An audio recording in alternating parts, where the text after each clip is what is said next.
but it's because of the things that I have been witness to since the beginning of this year, and especially in the past month. I had one... Anyway, I'll get to that stuff.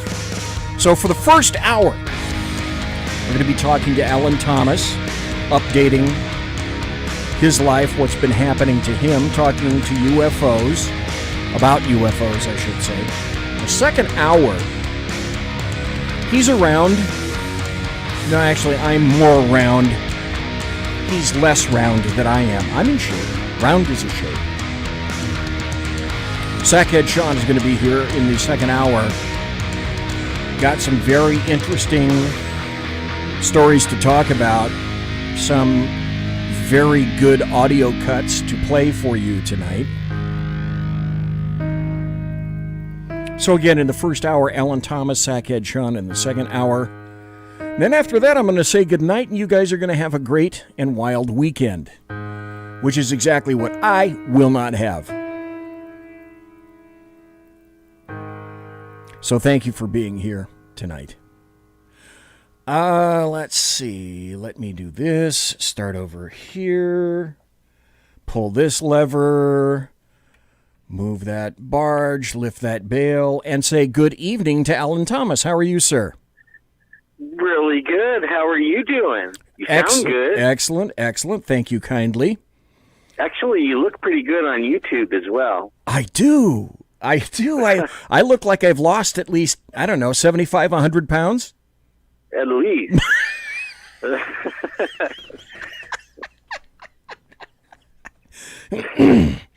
You're such a kind individual. I had a dude. There was a guy, and I'll drop his name. He used to work with me at the FBI. His name was Jeff. And Jeff, every time we'd meet, I've always kind of been a heavy guy. I used to lift weights a long time ago in a galaxy far, far away. And I was always in pretty good shape. In patrol, when I was with the sheriff's department, I could bench about 330, 340. Wow. And I wanted to make sure that I was in shape because that's the nature of the job that I was doing at the time. Right. When I went to detectives, that all changed. And the reason it changed was when you go to detectives, at least in the departments that I worked for, you're expected to be a self-starter. That is to say, you should now be at a point in your career where you don't need to be with anybody, you don't need to be motivated by anybody else.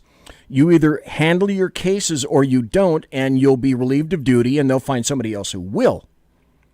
So what that meant was, unless you're on an assignment where you naturally have a partner assigned to you, like when I was on warrants, I got a partner, and he was assigned to me, and we went and served felony warrants all day. That's what we did.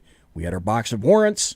One guy went to the front, one guy went to the back, and I guarantee you, nobody would do that job today with two people serving felony warrants all day. That's all I did in warrants. And then occasionally you would have a partner if you had a certain given case, but in detectives, you're on your own. You got your own caseload. You need to go to places, interview people, submit for warrants, go to courts, get things signed, do presentations, etc. And it's predominantly by yourself. So during the day, if you're doing your job, you generally don't have contact with the rest of the people in the department. And what you get used to is because detectives primarily worked day shift, at least the ones where I worked. Some would work swings. And you got to the point where you really looked forward to being with a person at lunch. Because then you got to shoot the shit with everybody else, find out what was going on. Because very seldom, you'd go to work, you had your own take-home car. So when you started up your car in the morning, you're on the job. And you didn't always go to work. If you had something to do, you went wherever you needed to go, and that's when your day began. You didn't have to drive all the way downtown like I used to do occasionally at 711 G Street. Your day began when you got in the car. And then you had something planned out every day. And sometimes you met people, sometimes you dealt with one person or a couple of people. But other cops, mostly not.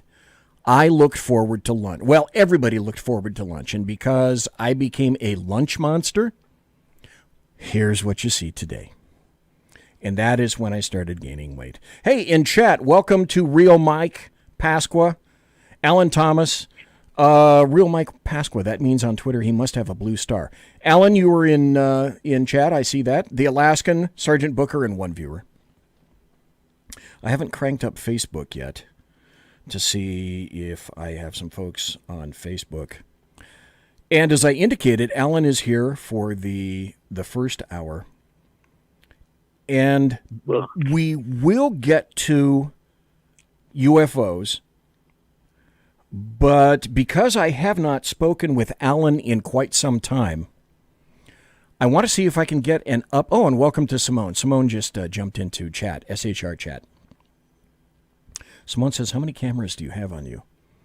And, look at what the people are saying in chat. Sergeant Booker says, blame it on the Rona. The Alaskan says, okay, Clyde, we're all here. Get that waitress taking the drink orders. Sergeant Booker says the camera adds 75 pounds. And then Simone says, how many cameras do you have on you? Wow. It looks like you added some alien tech since the last time I was here. Simone. Anyway, I was going to tell you the guy from the FBI named Jeff, every time he'd come across me, the first thing he'd say is, wow, BZ, you've lost weight. Dude, I never lose weight. I have put on weight. I don't lose weight. Anyway, yeah. Alan Thomas, I wanted to talk to you because I haven't spoken to you, and so much has happened in the meantime. And we will get to UFOs. But now you're getting together more frequently these days with Jeff Gonzalez. And you and Jeff go out squatching. You have a certain place that you guys go. My understanding is that location, which I shall not reveal, and nobody's going to reveal, has been really active this year. Or am I mistaken about that? No, you're right on. We went with it. I guess like it was started last year. Okay. Towards the end of the summer, we were there. We just showed up. We were setting up the tent, and as we don't tent anymore. That was our last tent time. Okay. We don't sleep in the sack lunches anymore. Now they have to drag a fifth wheel if they're going to carry us off, and I like that a lot better. But we were setting the tent up, and within an hour and a half, about 50 yards away, in the same, probably 20-yard circle, 3 trees went down. I thought one tree was cool, and, I got all excited about it, hey, they do make noise, And then when the second went down, I looked, and I absolutely saw it go down. And the third one, I was in the tent, and I couldn't get to the door fast enough. It went down, but I still heard it, real good, because it was only probably 75 yards from the tent, 50 to 75 yards. And man, I'm telling you, 3 trees in about an hour and a half is not a coincidence. Okay, they were now telling us something. what I want to ask you though, I forgot my manners. I am on Facebook now. Hey, thanks to James Davidson, who is in Facebook chat. And by the way, in Facebook, I can't respond to you. I'm suspended by Facebook, so I can look and see what's in chat in Facebook, but I cannot respond to you in chat. So you can be in chat wherever you want. I can only respond to the chat room that's at shrmedia.com. So James Davidson, welcome. Thanks for being in the Facebook chat. Ginger Thomas is in Facebook. Claudia Cheek is in Facebook. And Sandra Aubrey is in Facebook. Thanks to all you people for being in Facebook chat and for watching tonight. I greatly appreciate it. And I think if they go to my Facebook wall, I have put the SHR Media link to the chat. So if they want to get in the chat, everybody's in. I'm even in. Oh, cool. They could go there if they want. And Ginger just stepped in, and Tim stepped in. So welcome to everybody in Facebook chat. I really appreciate it. For those of you who did just step in, this is Alan Thomas. Alan Thomas is a Sasquatch, paranormal, unexplained, and UFO researcher and investigator. And he's been doing this for quite some time. If you listen to some of my prior shows, you'll hear that Alan has a unique and highly qualified life about this. If you just stepped in, Alan was talking about camping. There's a very active area that you go to in order to find Sasquatch. And you were just talking about how trees went down. So, Alan Thomas, what's the significance if you're out squatching? What's the significance of trees going down? What does that mean? Well, I'm not sure, but I took it as they really wanted us to leave, go away. Oh, they're pissed. And then they let me know it one more time early in the morning. Before we went, it was like, I don't know, 6:30 a.m., and we were going to kind of walk down there and look at the trees.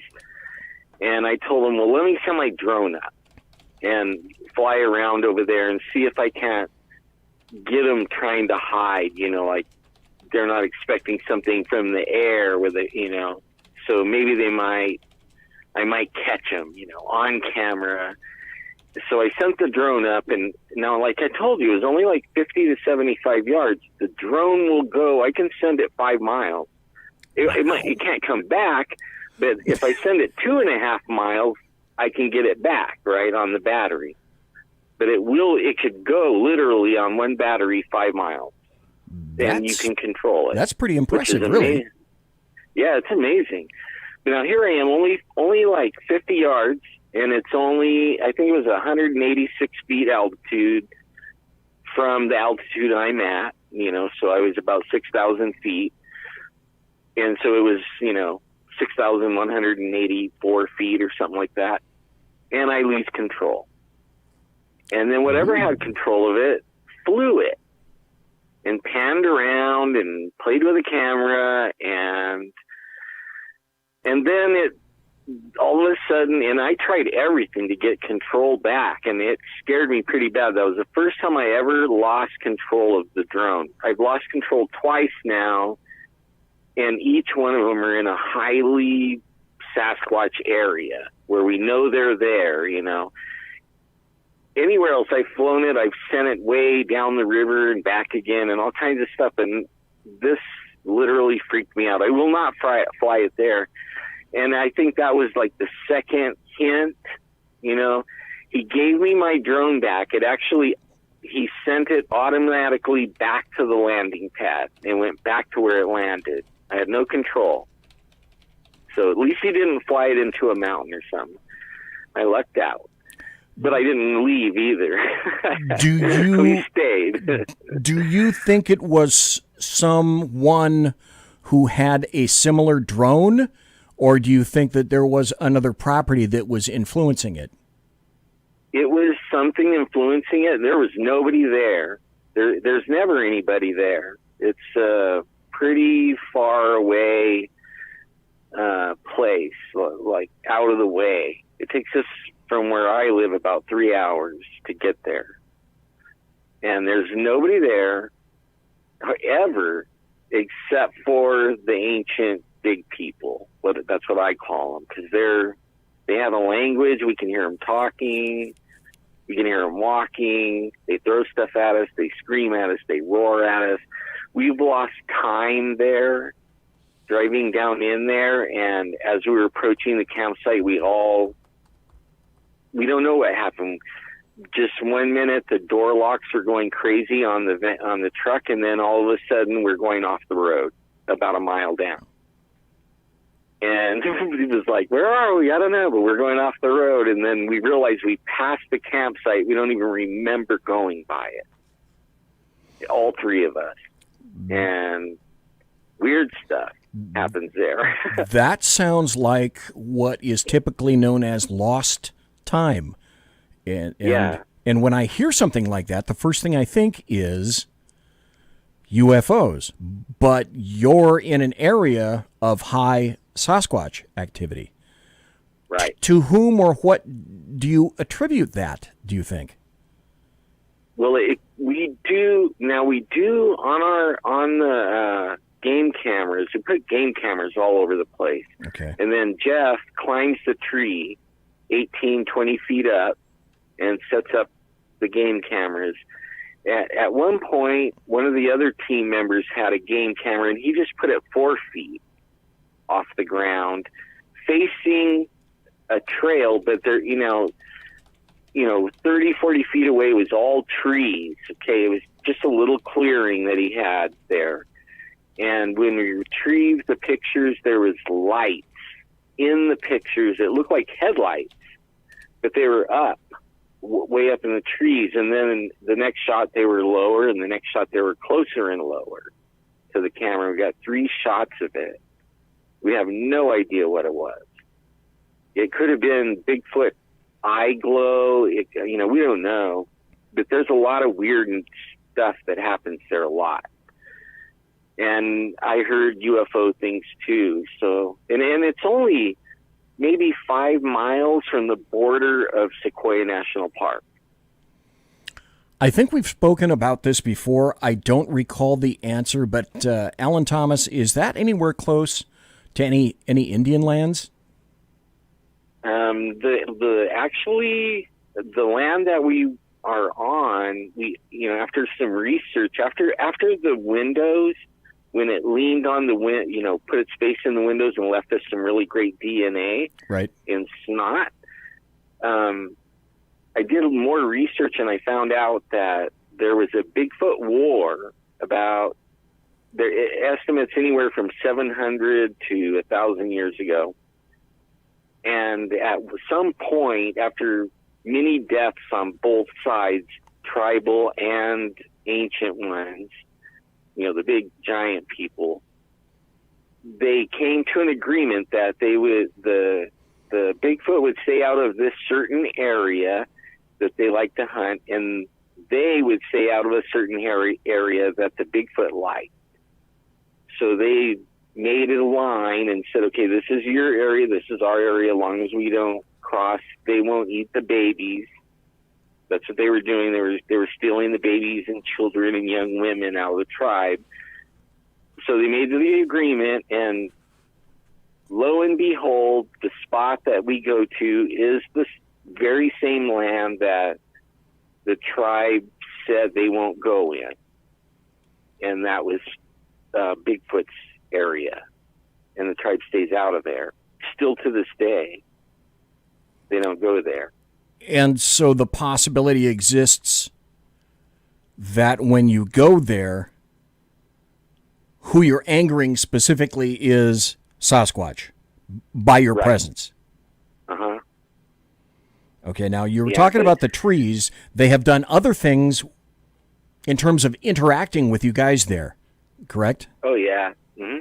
Yeah, they throw like little rocks. And it starts around usually bedtime, 10 o'clock, and then it'll go all night until sunup. But a couple of weeks ago, and I didn't happen to be on this trip, and I wish I was, because I might have saw it. Jeff and his son and a couple others were there. I had something else I had to do, otherwise I would have been there. But the son, Jeffrey's son, Christian, saw one run by. And then when they sent somebody down to where he saw it run by, they realized that the camp is kind of on top of a little hill. So the distance, this thing was down the hill, and he saw the full head and shoulders And when the adults went down there, they couldn't even see the adult. They were too short. They could not see them in that spot. And they ran back and forth, and they held sticks up, and they still couldn't see the sticks. So we don't know how big this one was. It was huge, whatever it was. I mean, you know, we know what it was, but it was huge. It was over 12 feet for it to be able to be seen head and shoulders from where they were sitting. There's some interesting notations going on in both areas of chat. In Facebook, one of the people, Jimmy, says that he thinks you're kind of out of there. I understand what Jimmy's saying. You're kind of way out. But I think Jimmy is new, and I think there's something that's very important that occurred in your life that people need to know about you. Can you, let's see, we had about 4 more minutes before the bottom of the hour break. Can you, 2 very unique incidents occurred to you, and then another event occurred to you involving your leg, and 2 of the events to which I'm referring, I think and you think, made you susceptible to a lot of stuff that goes on around you. And a lot of people who don't know you, haven't heard your story before. Can you give folks a little bit of insight as to the 2 instances that I'm referring to? Yeah, I think I know what you're talking about. Because of my family history, the doctor sent me for an angiogram. My heart was good at that point. I have 4 stents now, but 20-something years ago, my heart was good. And they sent me home, but they didn't know they blocked the artery, the femoral artery, where they did the angiogram in the leg. Okay. So 8 days later, I was losing my leg, and I was back in there for them to remove the clot that they accidentally put in there. Okay. And I died in the surgery. And actually, I'm looking forward to going there again. It was a brilliant, nice music, all that stuff. But since that time, I mean, before that, I think I wasn't aware. I think I had it all the time. You know what I mean? Like, it was there. But after that, I actually was, I don't know, able to feel it and see it better and tune in better. So now I see things, like visions and stuff like that. And I have more instances with things, paranormal and also Bigfoot. And so that's those are the incidents right there that changed everything. Even though I think I had them before. I think when people are in near-death experiences, or perhaps even truly die and then are brought back, I don't know if you would agree with me, but it seems that makes you a lot more susceptible and a lot more open to a ton of other experiences that are just not so easily explained. Right. Folks. Yeah, I can't explain it myself, but it was, I tell you what, it helped a lot. When we go in areas, I can tell if they're there or not before we even see or hear or do anything. Okay. And that helps a lot, And isn't it true, folks, that each one of us have been involved in some kind of an event where we were provided with a premonition of fill in the blank. And after X occurred, in retrospect, you think, you know what? I remember either that coming or it was going to happen, and or I've done that or been there before. I think we've... Like deja vu, right? Yeah, like Yogi Berra said, deja vu all over again. And we will have deja vu all over again with Alan Thomas when we come back. I want to have Alan explain when we come back in a couple of minutes or so. I want him to explain what happened to his leg and the involvement of pain in his life. You have no idea the day-to-day challenge that Alan Thomas faces. Then when we discuss that, I want to get into UFOs because this year has been really, really active for me. We're kind of done with Sasquatching, except for this. If you don't think that Sasquatches exist, I always recommend this DVD. Or I think you can see it on Netflix. I think it's still either on Netflix or Hulu because these are some of the most impressive video captures I've ever seen. There's a dude named Todd Standing. He has a video called Discovering Bigfoot. Go find it. I myself was of two minds about Bigfoot Sasquatch. I watched that, and what Alan Thomas tells me today, I am a large believer in. And I don't mean large in terms of, 300 pounds. I mean a large believer in terms of, I think these exist. We'll be right back after this. Conservative media done right.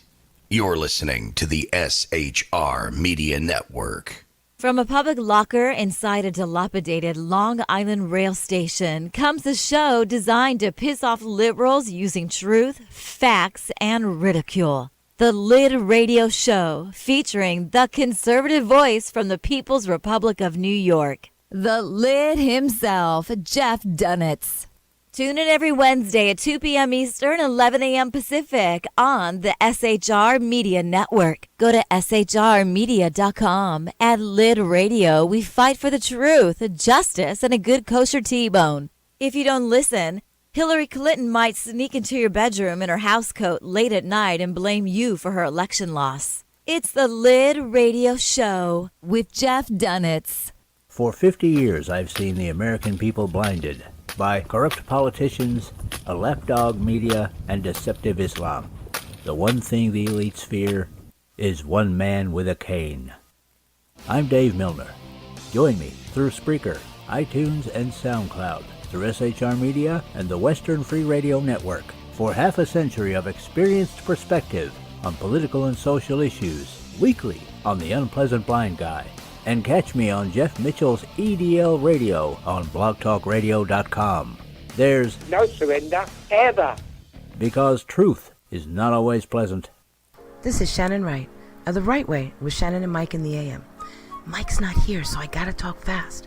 You gotta join us. Fall season. Getting ready to start up with a whole bunch of new stuff. News and food and politics and sports and entertainment and a whole bunch of stuff. But wait, Mike's coming. I gotta go. Remember, Shannon and Mike in the AM on SHR Media, Monday through Thursday, 7 to 9 a.m. Make sure you tune in.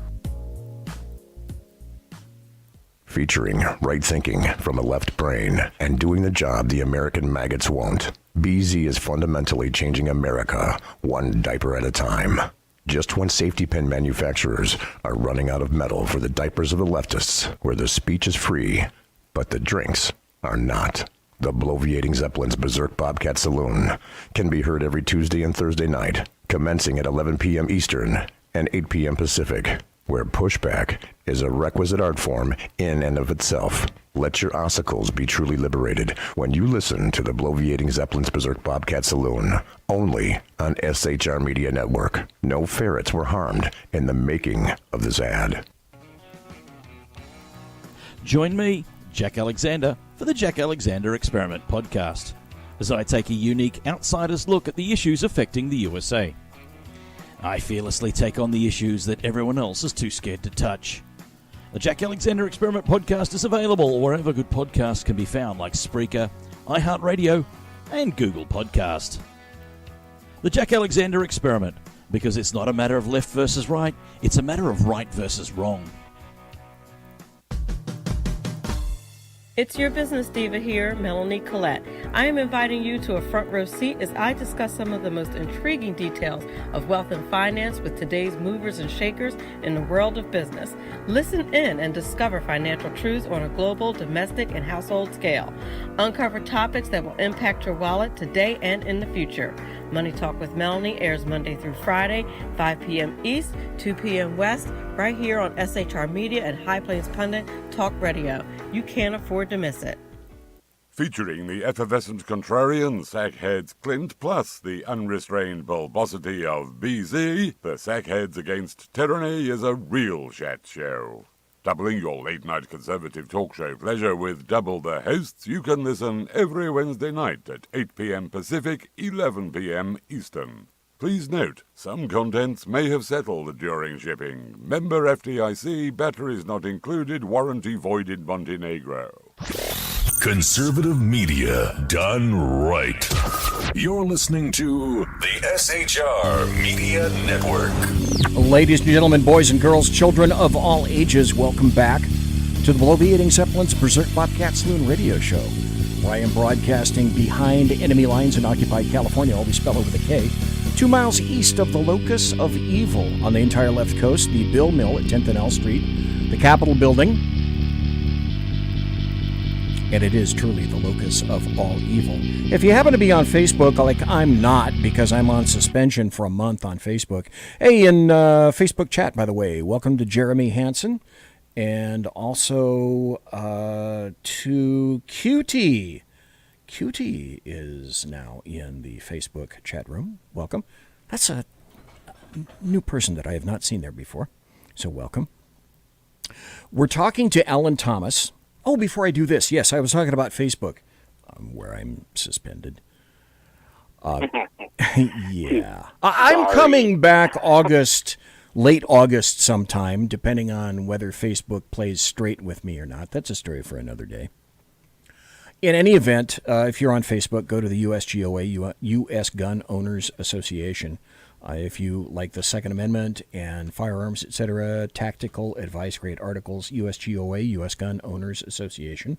Become a member there. Quick, like a bunny. Do it today.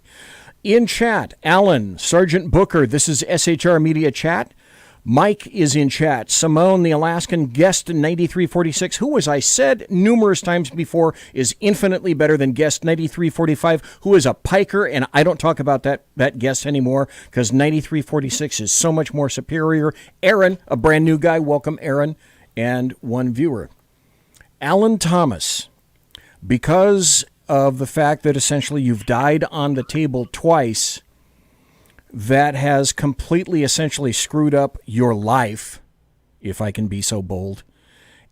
And essentially, you live in exquisite pain every day. And I, for the life of me now, cannot think of that syndrome or what it's called, but you are a spokesman essentially for that. And you help people attempt to get through that. What is it? What is that syndrome that I'm thinking of?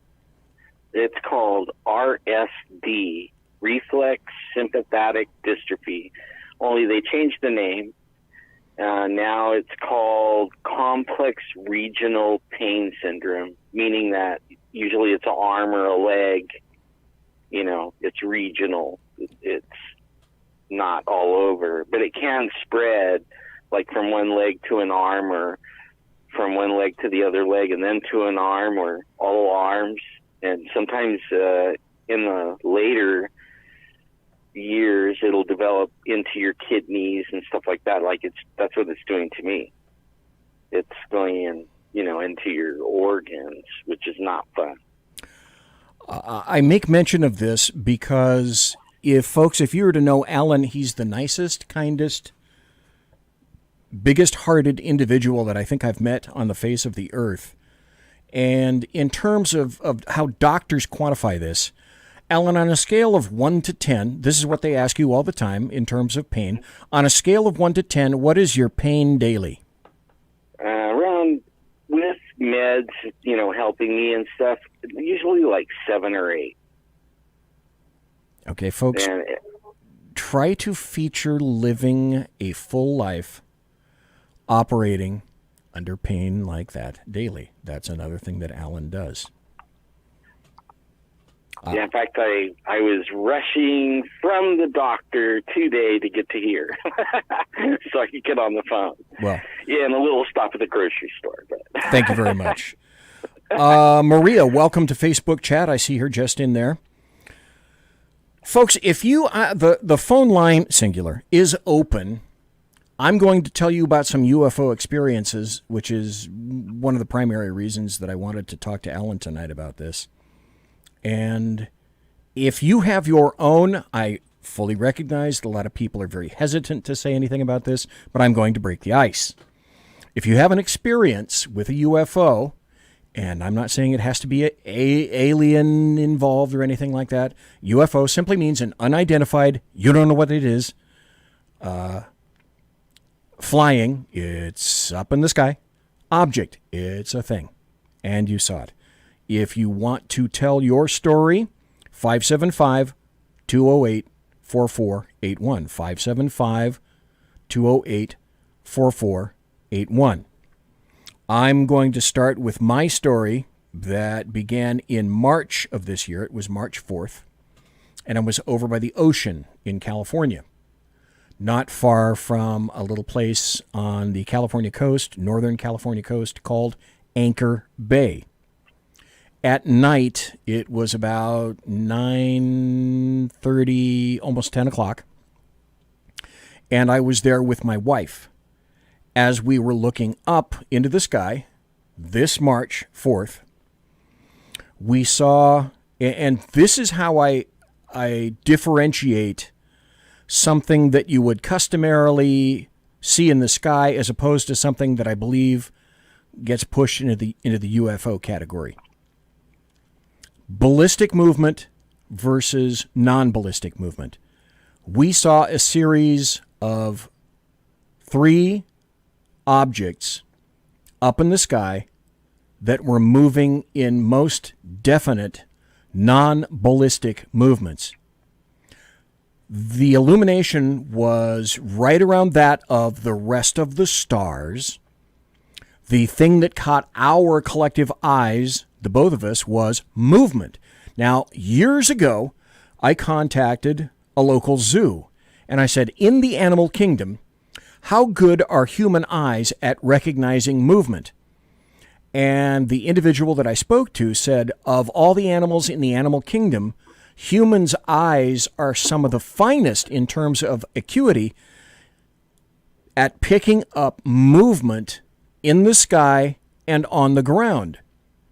So if you think you're seeing something, there's a really good chance, because you're a human, that something is occurring. As we looked up to the sky, these objects were moving in a square somewhat rapidly. This is a clear and complete non-ballistic movement. We just happened, it was towards the north of where we were. Can't tell you how far up, but the lights that we watched were no brighter or dimmer than surrounding stars. So they moved in a square pattern, then it moved in an L pattern, and then it moved in something of a Z pattern, and we lost it. Wow. And after that, it was one of those situations where she looked at me. Oh, hey, Jack, welcome in chat, in SHR Media chat. She looked at me, I looked at her, and we both said something similar to, did you just see what I saw? And we both nodded to each other, and that was a UFO. Alan, have you had any, and there are 3 more that I'm going to be talking about tonight. Alan, have you had any semi-recent experiences with UFOs? Myself, kind of, yeah. A couple of months ago, me and a friend were out Bigfooting, and we were at the, I guess, I don't know what they call it, the Upper Kings River, from the Central Valley. We went past the dam, past the lake, and we were way back there, and we had some Bigfoot reports. in that area. So we went over there to. That's what we were investigating, and we found what we were looking for. But as we were, it was kind of slow. You know, they were just watching us and hiding, so there wasn't a lot going on with them, even though they were there. We saw these, like you say, they look like stars, about the same kind of brightness, and they, at first I thought it was the Skylink. You know, they were the Tesla, I guess, or whatever his name is, SpaceX. Right, all the satellites that are in that massive long row. Yes. Right, yeah, and we were watching that, and what we thought was that, and then some of them stopped, and then we knew we weren't seeing the Skylink. We thought we were, because you could only see them for like 4 seconds. They would come into view and they would cross, you know, a piece of the sky, a little piece of the sky, and they all disappeared and came in view at the very same place.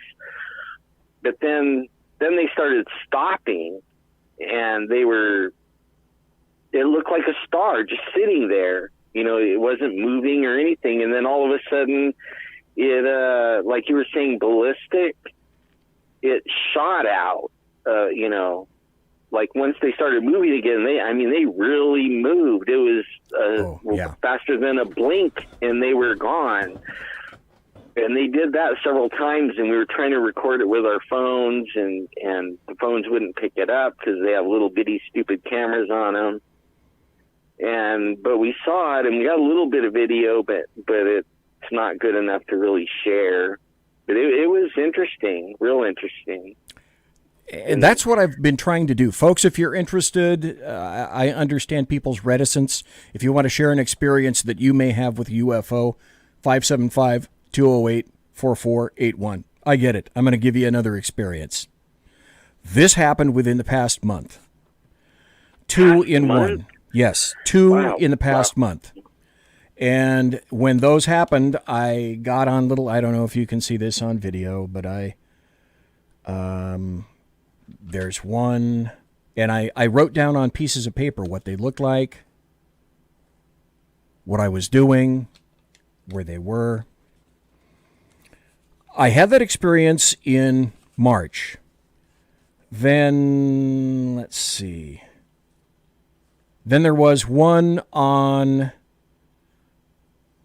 July 16th, and it's very interesting. Mike Fitzpatrick is in Facebook chat, and Mike Fitzpatrick said T3B, or the TR3B. Have you seen about that? I haven't seen it. They have been seeing it where I live quite a bit. At least that's what everybody thinks it is. It's a triangle craft. It flies. The one that I talked to a couple of people that they were at a hamburger place in the middle of town, and this thing was hovering right above the trees, not making any sound. And now these guys seen it shoot straight up in the air. It was just sitting there, and then they saw it shoot straight up in the air. But then some other people I talked to, they saw it going towards the burger place, moving really slow, like really, really slow. Mm-hmm. You know, almost like less than walking speed, making no sound. Only it would be in their vision only like really quick, and then they had to run down the street to see it some more because it was so low, it would go in and out of their vision really quick. When it's higher, you could see it for a lot longer. But when they're down at treetop level and moving, they move, they get out of your sight really fast, even if they're moving slow, because, you know, trees and all kinds of stuff. So they followed it, and then it stopped over the hamburger place, and then everybody saw it go straight up as fast as, you know, really fast, like ballistic, like you said, like out of a gun. Okay, I want to make this comparison because I've got 2 more UFO incidents, and I think I'm going to end up going across the top of the hour and into the second hour, because I want to make sure that I regale everybody with these two experiences. And I find it very interesting that Mike Fitzpatrick is in Facebook chat and makes mention of, I think, the TR-3B, which, if I'm not mistaken, is something involving a triangle. And Mike, I can't answer in Facebook chat because I'm on Facebook suspension. The 16th, this is what I wrote down. And if you're on video, I'm going to show you the piece of paper. And you can see it occurred, my next sighting occurred at 12:35 a.m. on the 16th.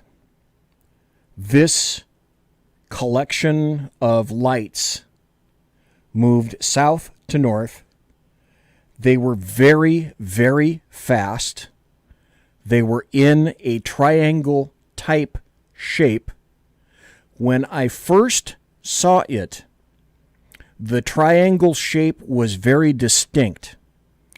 Now, the impression that I got looking up was that the triangle was just as you would expect looking up in the air. In other words, it was a clear and distinct triangle delineated by about 6 lights. As it moved off very fast to the north, it was as if it presented itself completely vertical and then moved to the horizontal and continued north and then disappeared. I didn't get the feeling that there was something substantial between the lights. In other words, that it was an object. I got the feeling that they were lights only. But it was clear that their perspective moved as they traveled north rapidly and away. It was triangular in shape, and that's when I made this particular notation. That was July 16th. That was this month. Now, let me ask you a question. Like, I know you have these night vision goggles. It's funny you should mention that. Were you using those? Yes. During this point? I have some Armasight NVGs. Second or third generation. They're still green. They're not the black and white ones. They're the green NVGs. And they're not cheap. Alan has used them before. Alan and I went to a couple of places and we used the NVGs to see some things at night. So Alan has used them also. Yes, in all my experiences in Sacramento, not at the ocean, but in Sacramento, I was looking at what I saw through the NVGs. And these clear up because the light is so diffuse in Sacramento. There's so much light, ground light, that diffuses the air. It's not like watching this stuff in the mountains. And so the NVGs help to see movement and light. And my eyes pick up movement. And yes, Ellen, you're absolutely correct. I was using the NVGs, which again, this is why they stand out. Let me make this mention also. Folks, in terms of watching a movie, and this is how I want to relate it to you.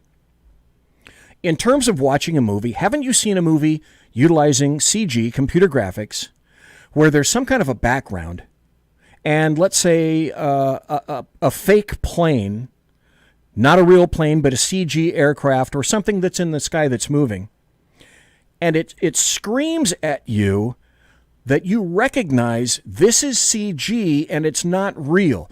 There's something in the eye that allows you as a watcher to look at something being displayed in front of you to immediately acknowledge whether or not you pick up that it's real. Now, how many movies have you been to, folks, where you've seen something exactly like that? Maybe the background was correct and real, but you're watching a World War II movie and you know they don't have 75 bombers that they're flying around for real. And there's something that was in the sky that immediately your brain discerned as that's fake, that's CG. Now take that same ability to discern false movement versus real movement and start looking up. Start looking in the skies. Once I saw this one with my triangle, guess what the hell has been happening to BZ? Yeah, he's been out every night looking up in the sky with my NVGs. So I also now am becoming quite familiar with satellites, the International Space Station, because the International Space Station is predictable. You can go on various sites and find out when the ISS is going to be near you. And I've seen the ISS go by. And you can't miss it because it has a ballistic pattern. That is to say, your eye looks up and sees, yeah, it's moving in a ballistic pattern, and that seems about right for me. And the ISS, if you've never seen it before, is really bright. You would be surprised how bright it is. And I've also seen, Alan Thomas, that satellite train. I saw it once. Oh, the Skylink. Yeah. I've seen it once, one night. That was it. And it was so weird because it was as if, Jesus Christ, do these satellites ever stop? They kept coming and coming and coming. But I believed what I was seeing because they were proscribing a ballistic line, an arc that seemed completely natural to me. Yep. Now my final observation. And I don't believe it. Listen, folks, I don't blame anybody for not calling. Because you can call me wacky. But I tell you what, my eyes are on the sky from now on. To the point now where I'll explain maybe later or in the next show what I'm trying to do. I have a second observation. 2 of these occurred in July. Don't know why. Yeah, it just happened. This second one, and I made another drawing that I'm showing to you right now if you're looking at video, because I wanted to write this down while it was still fresh in my mind. This one occurred July the 22nd at 1:10 in the morning. Wow. It was moving north to south, the opposite direction. As I was looking up, literally, Alan Thomas, I had just put on my NVGs, not more, and I was looking in the right direction, over the treetops. There's a tree that's in the neighbor's backyard, and I was looking east. And directly above that tree, I saw a star. I had just put on the NVGs, no more than 5 seconds after that, had them all focused up, when a star above the tree got brilliant. It was more brilliant. If you look in the night sky, you're going to see, you'll see 2 planets together. You'll see Jupiter and you'll see Saturn. This bright light was twice the brightness of Saturn, and Saturn is essentially, except for the moon and the sun, is the brightest thing in the sky at night. As I looked above the tree in the east, a star, a thing, an object, got extremely bright and large. And then it faded to a standard star, and then it plummeted down towards the tree and continued north to south, north to south. It was silent. It was extremely fast. It did not proscribe an arc, but it went up, down, plummeted, up again, and down below the horizon. I was flummoxed. Those were UFOs. I'm telling you folks, there's a ton of stuff up there. And Aaron in chat at SHR says, yep, military satellites do north to south, commercial communication satellites west to east. And there's a ton of trash up there. There are a ton of satellites up there. But I have to tell you quite frankly, I'm hooked. Alan Thomas. I got to tell you something. I saw a video. I've been looking at those goggles. I can't afford them, but when I can, or if I ever can, that is the next thing on my list to get. But there is I'll do this really quick so we don't take a lot of time on it, but there's an attachment that you could put on there that you can put an action camera like a GoPro or something. Okay. And you will be able to record. That's okay. You and I got to talk, mister. Because I tell you what, in the past week, that's exactly what I've been trying to do. Because I was thinking, what if I'm seeing all this stuff? How come I can't record it? How come I can't find something that will provide a good quality representation on video of what I'm seeing? Because it's pissing me off. If my goal was to start a blog, start a new blog, and call it Skywatch or Watcher of the Skies or blah, blah, whatever the hell, something like that, and post video of all the things that I'm seeing. I'm telling you, folks, this is fascinating stuff. There's more crap happening up there than I can certainly explain, and you'll see the natural stuff. And you'll come to see it and appreciate it and know what it is. And then the stars will come to be your friend because you will begin to recognize them. And then the longer you continue to do this, the more that things that shouldn't be doing what they're doing will stand out. And now, let me ask you a question. Okay. Okay, now since the government came out and said they have alien craft, they actually said that and admitted it. Do you think that now that this is like out there, that we might see more of it? You know what I mean? Like it might get more prevalent because now they can go online and they can see, oh, I'm not crazy. There really is this technology because the government says they have it. Okay. I'll tell you what. Let's do this. I'm not gonna go to a big commercial break where I'm just gonna play this so you guys know where you are right now. Conservative media done right. You're listening to the SHR Media Network. And folks, thanks for being here tonight. I'm trying to portray that I'm not a loon, although Sackhead Sean is now sitting across from me, shaking his head up and down, going, "Yeah, you're a fucking loon."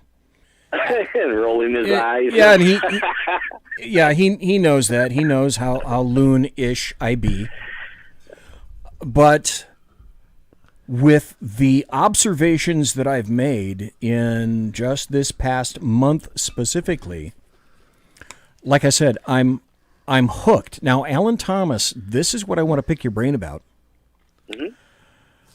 I've been looking for some kind of a camera either to attach to NVGs or some kind of a camera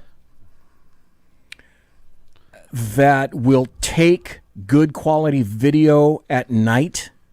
Because I don't need anything particularly wildly telephoto or you just won't be able to see this stuff. You'll get too close, and especially when things zip away, you won't be able to see them zip. You won't get the big picture. And I'm not looking for something that gives me a little teeny area to focus on. I'm looking for something that gives me the big picture. Well, you'll love this then. But I haven't been finding stuff like that. Oh, I'll send you the links. This one connects to the eyepiece and puts a mirror there on one of the eyepieces. Okay.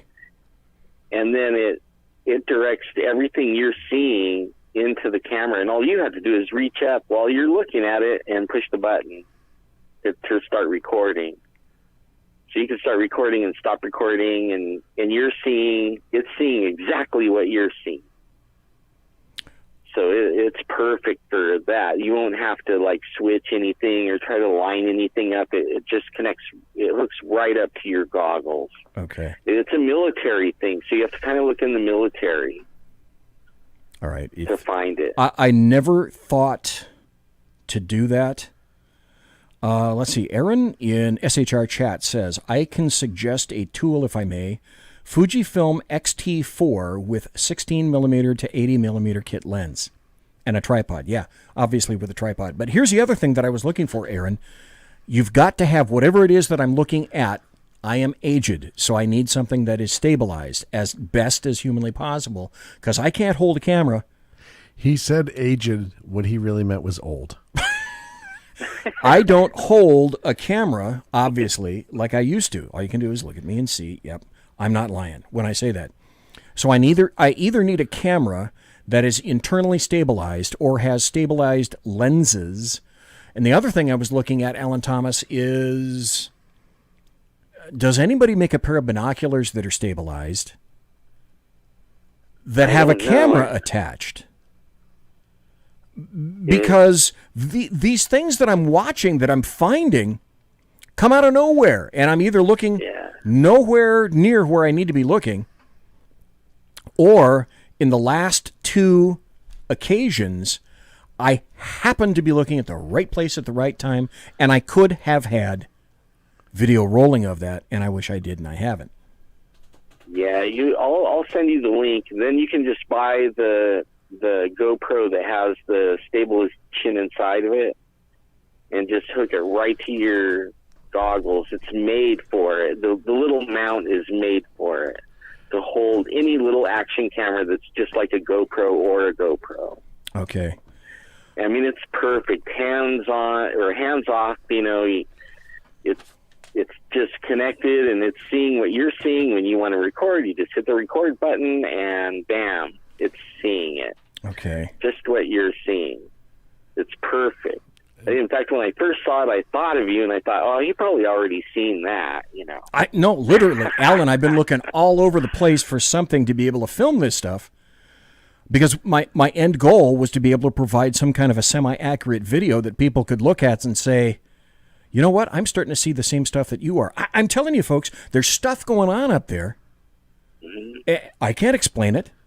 These are not things that occur to me that appear to be natural. Some have ballistic movements. You'll be able to tell exactly what they are. The ISS, the train, various satellites. You'll see satellites. You'll see a ton of satellites. You'll get to understand when the satellites appear and when they don't. You'll see falling stars. Not as many as I thought, but there's a ton of stuff up there. Okay, Aaron put a link up right there. So let me click on that and save that. Aaron, thank you very much for doing that. I really appreciate it. And again, to the folks that are in Facebook chat, Mike Fitzpatrick, Jack is in chat, Tim Robinson, Jimmy Collins, and the folks that are in SHR chat, Sergeant Booker, Mike, the Alaskan, Jack, Alan, of course, is in there right now, Simone, Guest 9346, infinitely better than Guest 9345, who's a piker, Aaron, and one viewer. Thanks, everybody, for being here tonight and listening to the crazy rantings of a fat little individual. Shall I turn the camera on you now and see? Alan. Yes. So essentially what BZ is looking for is equipment. Do you remember when the Jitterbug phone first came out? Oh, Jesus. Hold on, wait. Just hear me out on this. Yeah, I do remember that. And it was designed for older people to still be able to negotiate a cellular device. Thanks. Giant buttons that didn't do anything but dial. He's looking for the stargazing version of that. Thanks. Do you have anything? Yeah, thanks, Sean. I think this is easier than this Jitterbug, because the hardest part will be mounting it. But once it's mounted, that's then, the story of my life.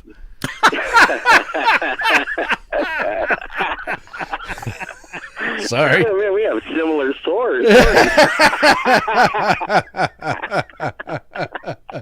I couldn't let that go. No, that was too good to pass up. Infinitely too good to pass up. So you're saying if I do have a GoPro, I got a GoPro 5 Black. So apparently with it. Now, the other thing, I don't know if you recall, I have kind of an unusual NVG pair. They're, Armacite. They're made in Estonia or Lithuania or some kind of a funny East European country. One of the Slavic blocks? Yeah, one of those. But it's got a binocular sight into a monocular. I've seen that. Right. So, and I don't know, have you seen my NVGs? No. Sean? I was just about to ask. I swear to God, I tell you what, some night, literally, I should bring them over here. We should do some great booze. Yeah. And look up in the sky. With NVGs. And with NVGs, it's a ton of fucking fun. I don't doubt that for a second. You'll see things that you had no idea exist up there, and they're in there. They're nightly. Well, just for your entertainment. Usually anyone that looks into my house late at night in the dark is going to be shocked by what they see. So the NVGs might be interesting. It would be a ton of fun. But like I say, I have not yet found anything satisfying in terms of something that I could regularly and easily either attach to the NVGs or use by themselves to capture the video that I'm looking for. Well, after the show, I'll send you a link. I don't have time. I can't really navigate around right now. That's all right. He can't navigate around to answer it, even if you could. So, thank you. Yeah, Thank you. Now, I got a really good story. Remember when they did the where they were going to rush the gates to Area 51? Yes. Yeah, that was wasn't it this year? Earlier this year? Yeah, I think so. Yeah, it was like February. No, 2020. It was. I think it was like January, right? It was really early in By the this way, year, I that believe. was like the first big incident of this year that's triggered all this other shit off. So just so everyone's aware of that, like they tried to raid Area 51 and all of a sudden we had COVID. So I want everyone to know the correlation there. Yeah. In other words, it's all alien stuff. Those LARPers did it. Yeah. Note to sender: don't pull that crap anymore. Look what we got. I still want to know, like, let's just say, and I don't mean to interrupt because I know you have a really good story, but this is just going to be batshit crazy Sean's like rant on this. Let's say they were successful at breaching Area 51. We know it's not possible, but let's put reality away for a second. Let's just say they had, and they get down into the bowels of Area 51, and the things that we have never been confirmed that are there happen to be there.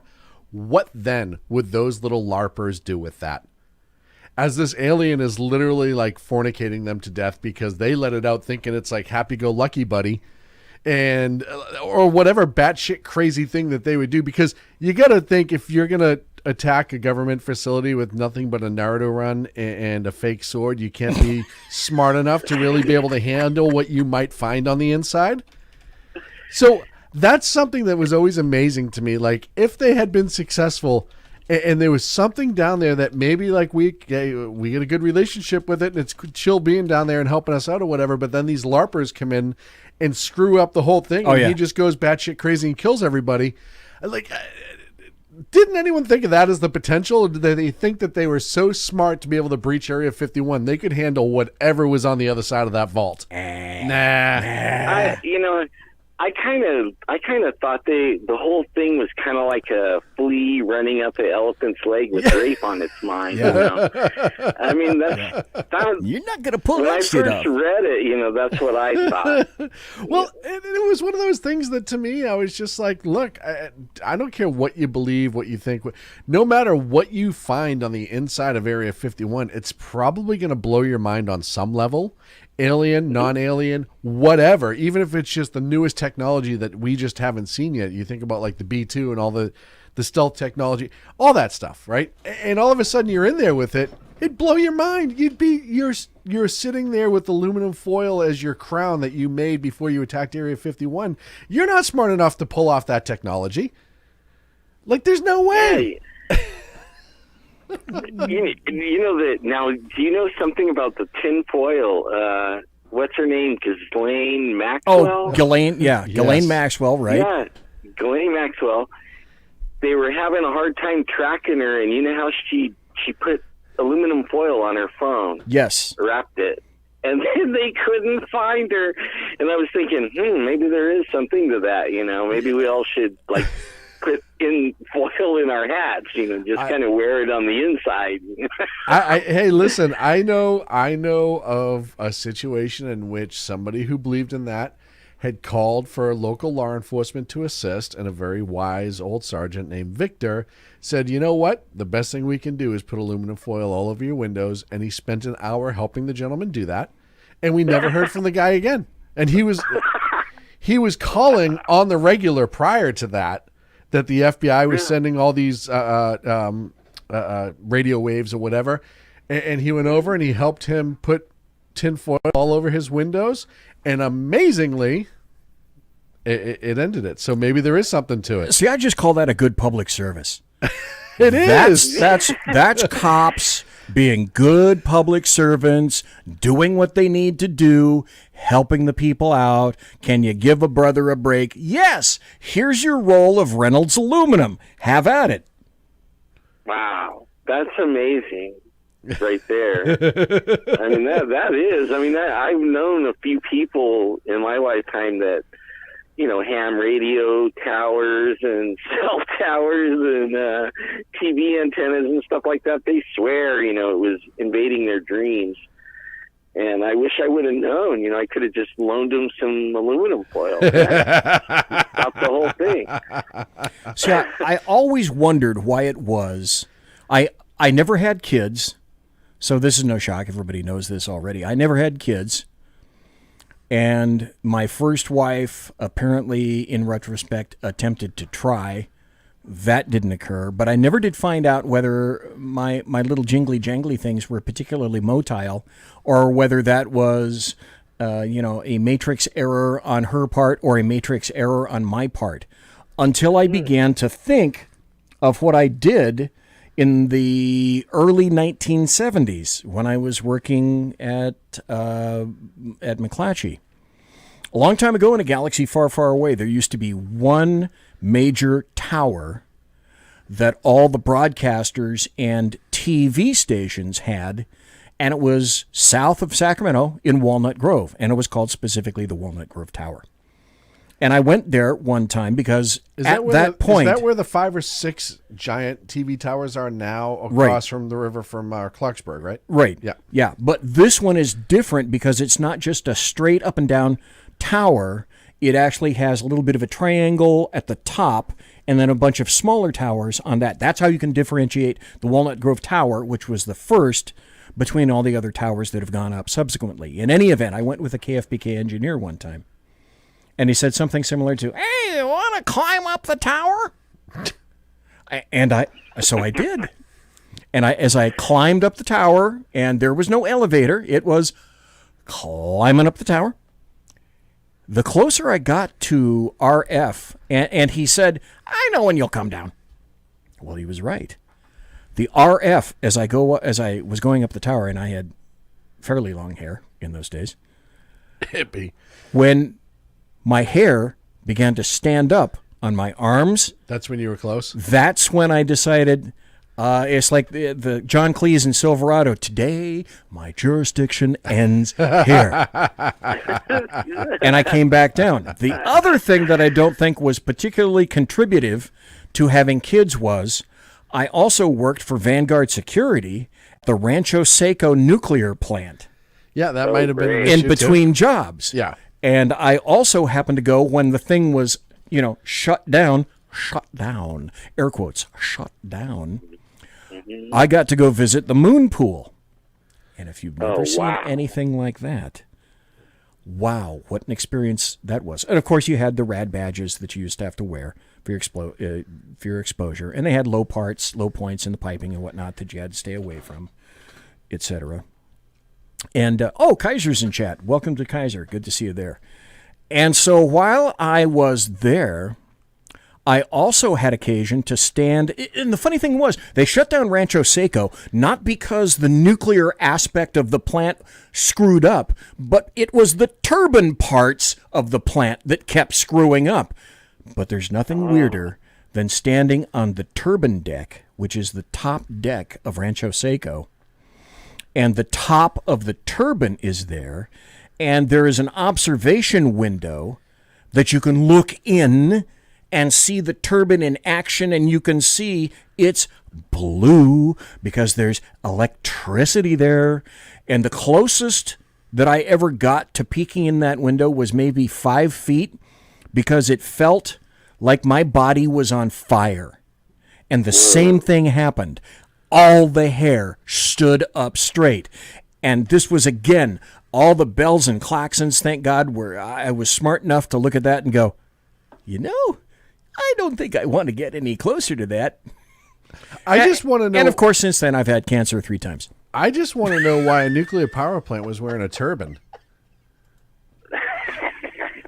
That's a damn good. I've never seen it before, but I That's guess a if damn it good works, question. right? I mean, far be it for me to get in the way. Here's the other. Now, most normal nuclear power plants use a turbine, but yours apparently A the turbine. one that wore a turbine, and I Right. think that whatever gets rid of the heat and steam, right? I mean, Okay. that's really the whole point. And of course, you deserve this because. Thank you. That was a great observation on your part, Sackhead Sean.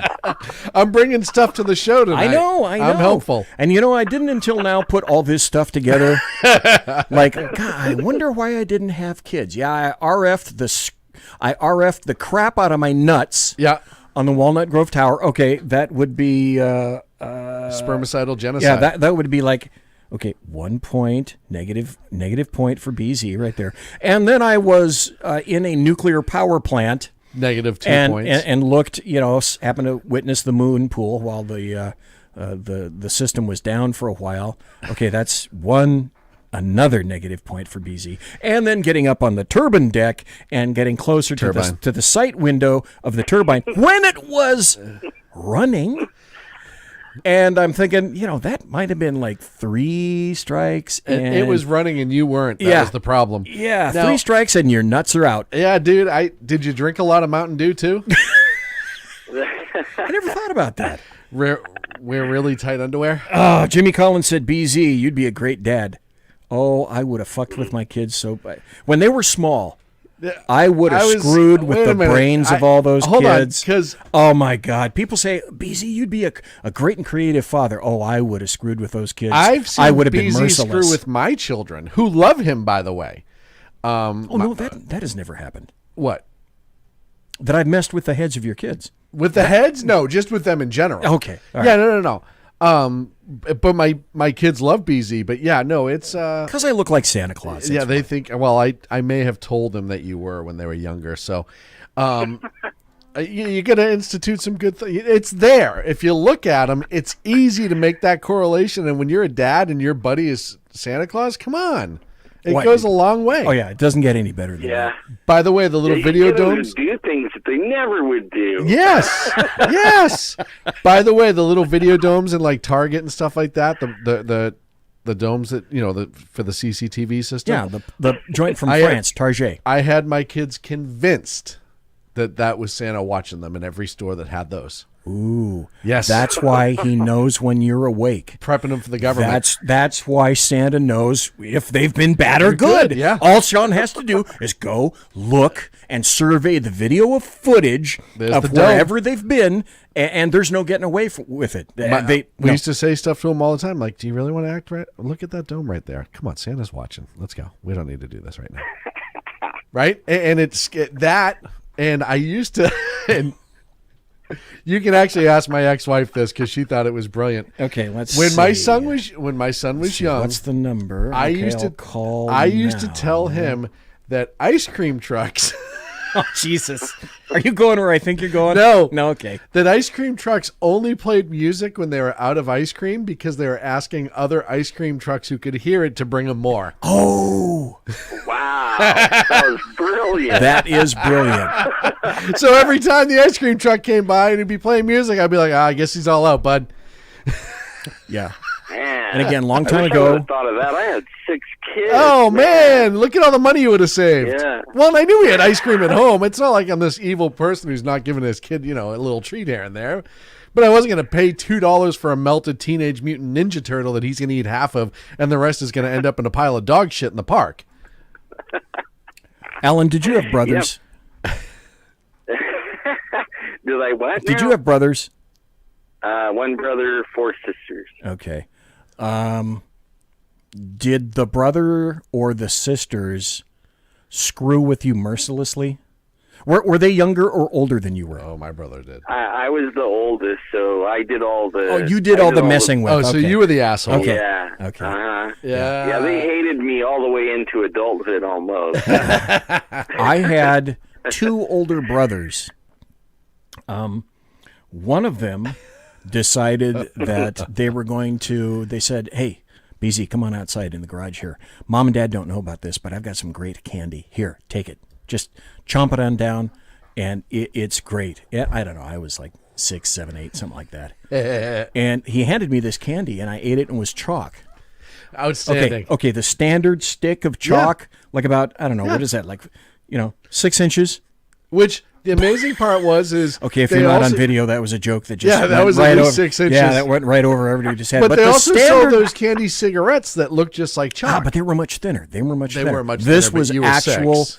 chalk, like you would, and again, this delineates my age, like you would get at a chalkboard when the teacher would give you a new stick of chalk to write on the board. And it was exciting. Yeah, and he said, Wolfette, I ate the whole stick of chalk. Well, maybe that's why your balls are broken too. Crunched it all up and swallowed it down. Yummy. Asshole. I get too good from my older brother that got me pretty well. One of his tricks was he would go. So we were always told growing up that if you eat something really hot and spicy, to go eat regular old plain bread. Okay, all right. That the theory, and I never really thought it was true, but the theory was that it would absorb the acidity or it would absorb the oils and help cool it down. But what my brother used to do was he would preload the bread with Tabasco sauce. Oh boy. And then he would tackle me, nail me to the ground, and then pour Tabasco sauce in my mouth. What? Knowing my first gut reaction would be to run for the bread to take care of the Tabasco, in which I was ingesting more Tabasco from the bread. It was absolutely brilliant. That's diabolical. Wait, it gets better. I also remember you don't think that's diabolical? Oh, it's really totally diabolical. My brother is an asshole, and a brilliant asshole. But the other thing I can remember, I was probably about 7, maybe 8, and he was making. My parents weren't home. He was making milkshakes, and for him, my 2 sisters, and then he said to me, "You want a milkshake?" And I said, "Yes." What I did not know, as I was watching him make everything in the blender, is he did not put more ice cream in. He put milk and dish soap. So when I went to take that nice big chug, yeah. Everyone asks why I'm flinchy and I'll swing back really easy. There you go. Yeah, I definitely that one would last a while, like even the next day. Oh yeah, no, it did. It did. There's a reason I swing back first and ask questions later, because I just eventually you got used to it. That was just my older brother was brutal. Yeah, that is pretty brutal. Okay, after the Tabasco, you were probably going like, "Come on, milkshake." Yeah. And the other thing he figured out, we had one of those old shop vacs that you used to be able to reverse and make it blow instead of suck. Those were powerful. Super powerful back in the days. Mm-hmm. And my parents had this big jug of pennies that they saved. My brother, in his infinite wisdom, and I will give him credit for this, learned how to load pennies into it and shoot it at us like a Tommy gun. Whoa. And those sons of bitches hurt. Oh, I bet they did. Oh, yeah. Especially if it's a quarter. Oh, in the head. Oh, I'd be covered in welts. Dink. Okay, man, I wish I would have thought of that. That's a good one. Okay, Sean, I got to ask you this. Mystery caller, by the way, come on in. Are you there, mystery caller? Yeah, BZ, it's Kaiser. How's it going, brothers? Hey, good. I got to ask you this, and I was going to ask Sean. I just haven't gotten it till now. We've been riffing back and forth. The rest of my show is trash. I know I'm not going to get to it by now, but that's cool. That's the cool thing about having a show. You can do anything you want at any point that you want. But for the first hour or so, I was talking to Alan about UFOs. And I know you know Alan, and Alan knows you. So since you're here, and Alan has already indicated some of his UFO stories, and then I don't know if you heard or missed it or not, I had some brand new UFO stories that occurred just this month that I talked about. Kaiser, is there anything that you can add to the conversation in terms of, have you seen anything that fell into the category of UFO? And if so, what was your experience? Well, I've seen a couple things, but the only one that I ever tell that nowadays is over in Okinawa, Japan, as an MP. Okay. I got called to a warehouse because the guards called in and said there was something in the building. And, of course, I'm the new guy, so they threw me out there to go respond. Perfect. And it was for PWR, Preposition War Reserve, and it's stuff to ship for war in the Asian theater for Marines. Anyways, I was in 3rd FSC at the time, my last year. And so I go rolling up to the warehouse. I told this story on Art Bell. And these two dudes, the black dudes, if you've ever seen a black dude seasick or dead, they turn like a gray. Yes. They lose all their color and except the modeling on their back or side or whichever way they fell. Where all the blood drains.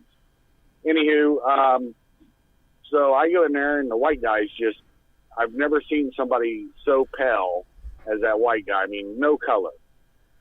And so I'm like, and the one guy just points in, the black gentleman. He points in like, there, So I go running in like an idiot. And I'm running down the aisles, where he pointed.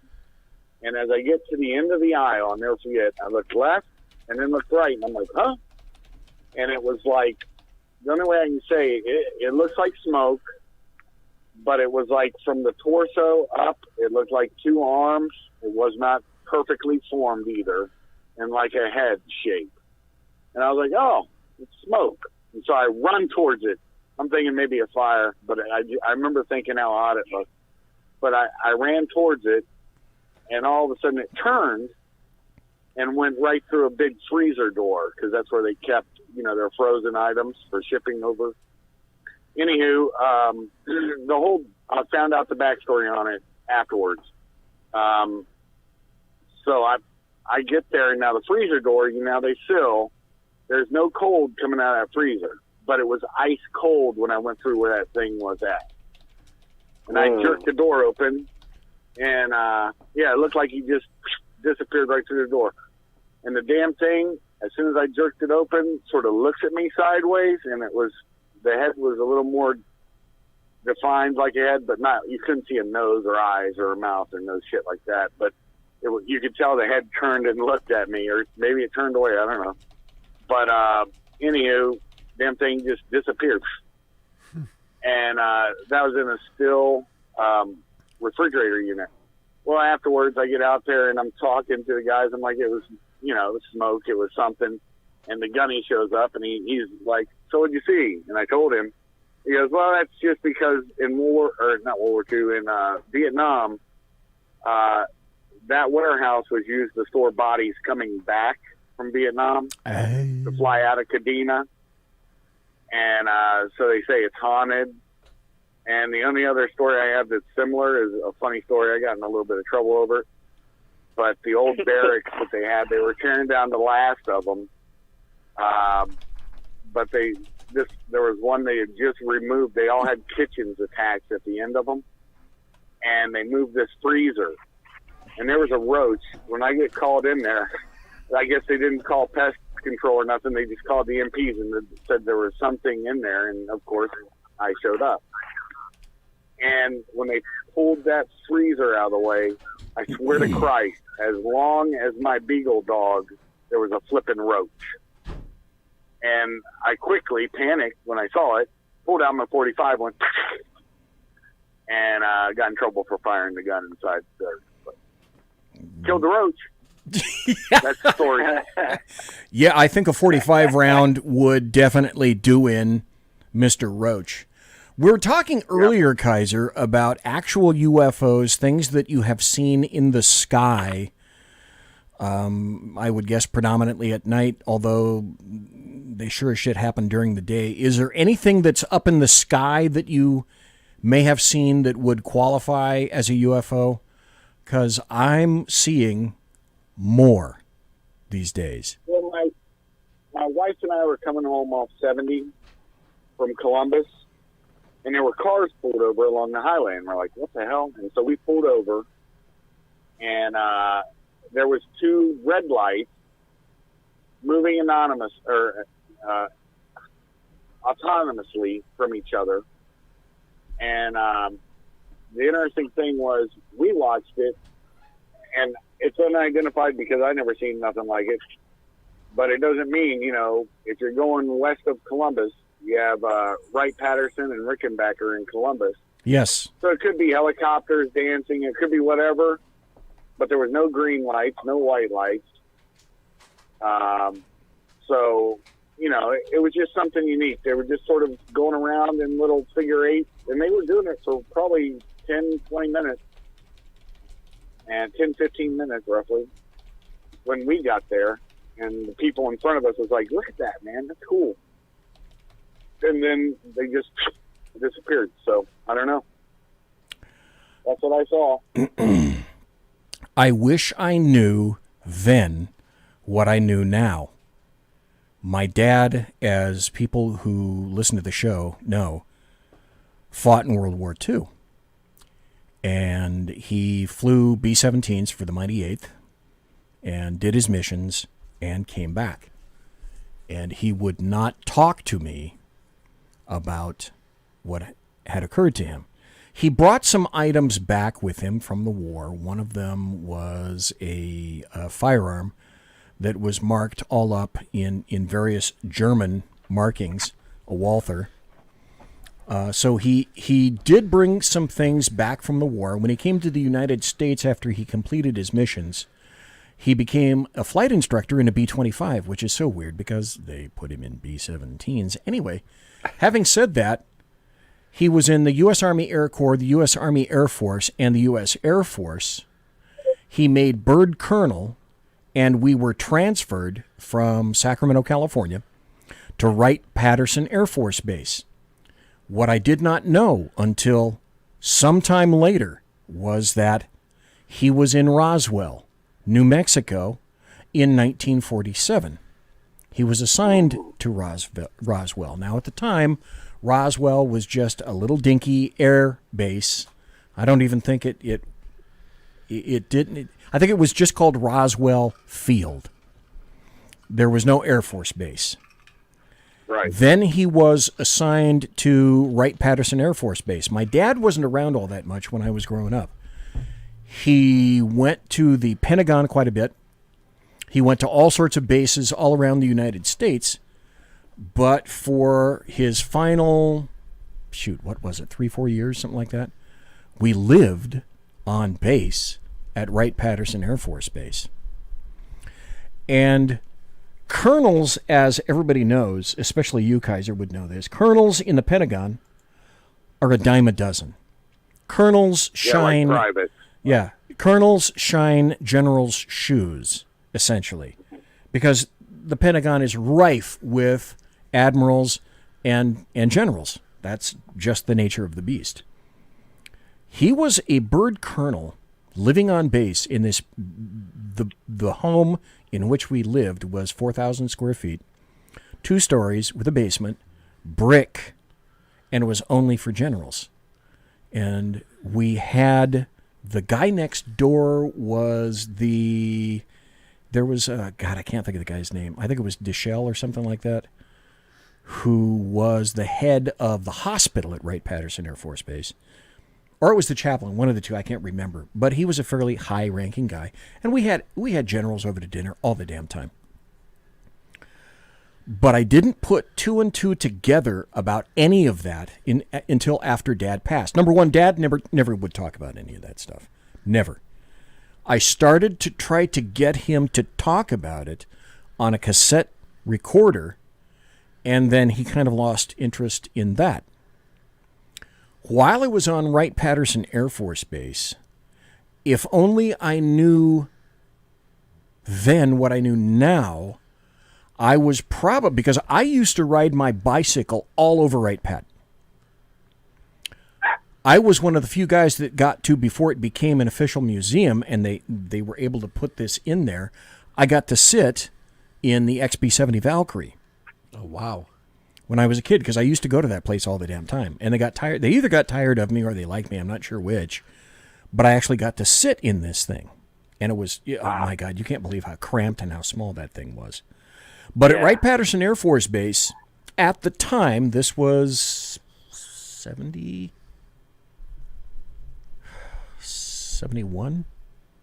right around in there. 69, 70, 71, I think.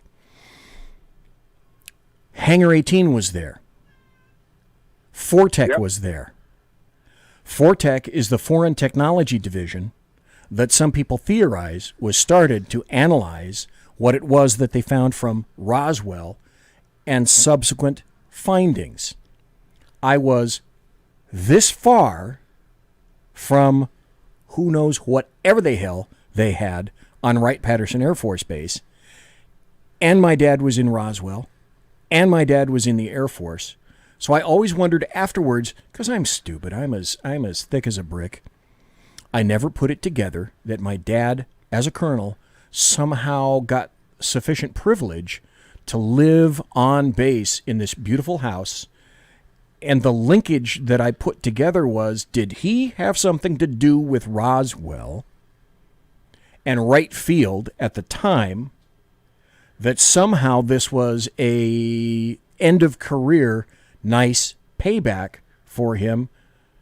He passed away and I never found out. There are so many questions that I wish I could have asked my father to this day, if only I was smart enough or self-aware enough to be able to do something like that.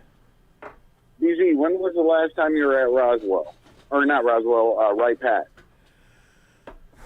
We left in... No, I mean, did you go back to the museum as an adult? Oh, no. Ever? No, I never did. I always wanted to go back to Ohio. I never made it back to Ohio. Vortex still exists, and that's the same building. And it's down there. They made 2 new additions. They have the Presidential Aircraft Museum now. Right. And that's on the outside. They built like a whole different thing. Right. And then they have their, what they call their space and future stuff. Right. They have outdoor static displays, too. The museum is beautiful. Oh, my God, it's gorgeous. Oh, yeah. It's like the Smithsonian. They've changed it. It has less in it now because they wanted to make it. Anyways, it's not as good as it used to be. How it used to be all crammed and compact, even though it was massive, so you could see everything. Now there's a lot of gaps and things, and it's not even put up in a sensible way. I just went a couple years ago, but yeah, Vortex still there. And I had a friend of mine who actually delivered special bricks to Wright-Pat back in the, I think it was the 70s. He's an older gentleman. Mm-hmm. He's passed away now. Anyways, he had told me that he believed that's where they had the Kecksburg Bell put, because he made the delivery to Vortex. And I guess there was a hole, and they were taking pallets off of his truck of this special brick. I can still remember the address of that place, and I've tried to Google it to see if on-base housing is still there with all those beautiful brick homes. The address was 444 E Street. I will never forget that. It was friggin' gorgeous. Beautiful home. And in that home lived the world's most evil cat. My mom got a barn cat, named it Sam, and it clawed up her arm, it clawed up me, and I think Dad just, air quotes, got rid of it one day. What an evil piece of crap that was. Did you ever go to Fort Knox? No, I didn't. But the funny thing is, I'm going to do a show on Fort Knox sometime next week. It's Fort Knox. Funny you should mention that. Sorry. No, it's just funny you should mention that, because I was going to go over that very shortly. And Demi, the studio cat, is in the studio. I heard her meowing, and she's over by Sean. I have a really funny story about Demi the studio cat. Well, let's hear it. So the neighbors. So for everyone who doesn't know, Demi's not anybody's cat. Demi is her own. She's autonomous. Nobody owns her. She strong arms what I believe to be at least me and one other household into food. She goes back and forth across the street. And she comes and goes as she pleases. I theorize that she probably has other houses that she strong arms into food. Why not? But I'm the one who gets the dead rats every second day. I'm good for 2 or 3 dead rats a week from her as her trade off. That's her thank you for letting, and she lets me live is the other thank you. Because Right. She doesn't smother you in your sleep when she could. She's a psycho. And so the neighbors across the street, younger couple, say, hey, do you know who owns the brown cat that runs around outside all the time? And I said, Demi? And she was like, I said, is it a calico? And she's like, yeah. I said, yeah. I said, nobody really owns her. And she's like, well, she's been like coming around the house and we're thinking about like maybe just having her come in and we've been leaving her out food and water. Yeah. She knows when to come by. And I said to her, I was like, you realize you're number 3, right? And she was like, what do you mean? I was like, across the street gives her food. She has food here. She has food at your house. I said, she wants you to think that she wants to come in. She only wants to run your life. This thing wakes me up all night, coming in, coming out. She's a pain in the arse. And so she's got more people bamboozled. So I always believe that whatever I know, there's probably double that many people that get suckered into feeding this animal. Oh, she's not small. So we're up to 6. She's not skin and bones. No. So she is certainly what I would call adequately fed. Oh, yeah. I mean, well, the rat population around here, too, is pretty high, so. Well, not around your house. Well, not here specifically. But the dead rat population, perhaps. She keeps bringing them. But the live rat population, not so much. Didn't she scratch a hole in your screen? Yes. And she can come and go as she pleases? Yeah, so that's a demon cat. I have on my deck. That's a demon cat. I'm telling you right now. I have a screen and a slider. So on the nice nights, I like to close the screen, leave the slider open, and I'll sleep like that. I'm not afraid of anything. And so one night I must not have heard her or whatever, but she decided to put a slit into the screen to help herself coming in and out. So she was really doing me the favor. Now I don't have to get up to let her in. She was just helping out like that. What you didn't know and what you hadn't seen that night is she pulled out her own folding Spyderco in order to do that. Cut the screen and then secreted it someplace away where she can get it again. And that's why I told Sean, I said, do not leave plastic bags out for either food or wrapping food or those big plastic bags that you put over clothing from the dry cleaner. Yeah. Never leave those plastic bags out because she will smother your ass in your sleep. I say it all the time. She's one of those cats that if I came into the house and there was like 2 people tied up and shoved under the bed and she just looked at me like, don't ask me any fucking questions, I wouldn't. I'd just be like, well, no, look, you do your own thing. I don't even want to know what's going on. I'm going to leave for a while. That's it. She's nuts. The dogs in the neighborhoods are afraid of her. The cats in the neighborhoods are afraid of her. She runs this. She's like a mob boss. Oh, I'm sure if I hit her with a car, yeah, there'd be a dent in my bumper. I was going to say, you'd need a new tire. Yeah.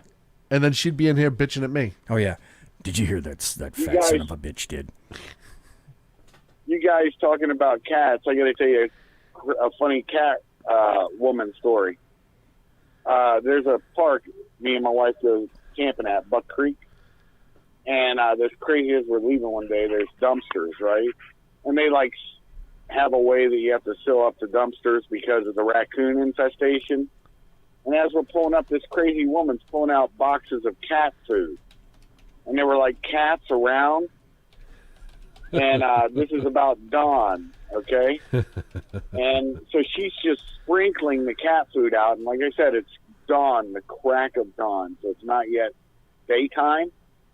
And all of a sudden the raccoons were coming out. And it was the most hilarious battle I've ever seen with this food. And that poor woman, we just drove right by. We're like, we're not helping that crazy. She caused this. She can live with it. Yep, I was done. That's awesome. Well, I got to ask you this, Sackhead Sean. Yes. I asked Kaiser. I asked Alan. Yes. I'll ask Alan again. We got about 10 more minutes before the end of the show, so it's gone a different direction, which is kind of cool, really. Not I shocking. regaled various tales about how I had seen UFOs, and I'm trying to figure out some kind of a camera system or a video system to try to figure out how I can accurately record what it is that I see, because I'm seeing some weird stuff up there. I don't know what the hell it is. I just know it's interesting as hell. That's what I will say. Have you experienced anything similar to a UFO story? UFO story, no. Usually, I can tell you, like, growing up, I used to, where I lived, I was north of Logan Airport, slightly elevated, facing south. And if you stood on my front porch, and I didn't realize how that played into it later, but I used to always see three lights, low, medium, and high, way off in the distance, white lights that were pretty much there from as soon as it got dark until I went to bed. And I always thought it was the weirdest thing, and I always thought it was like creepy. And then as I got over, I realized it was the approach pattern for Logan Airport. And it was the three planes that were stacked up. Stacking up, right? And they were coming in and dropping altitude. So for the longest time, I thought I had and realized I was just a moron.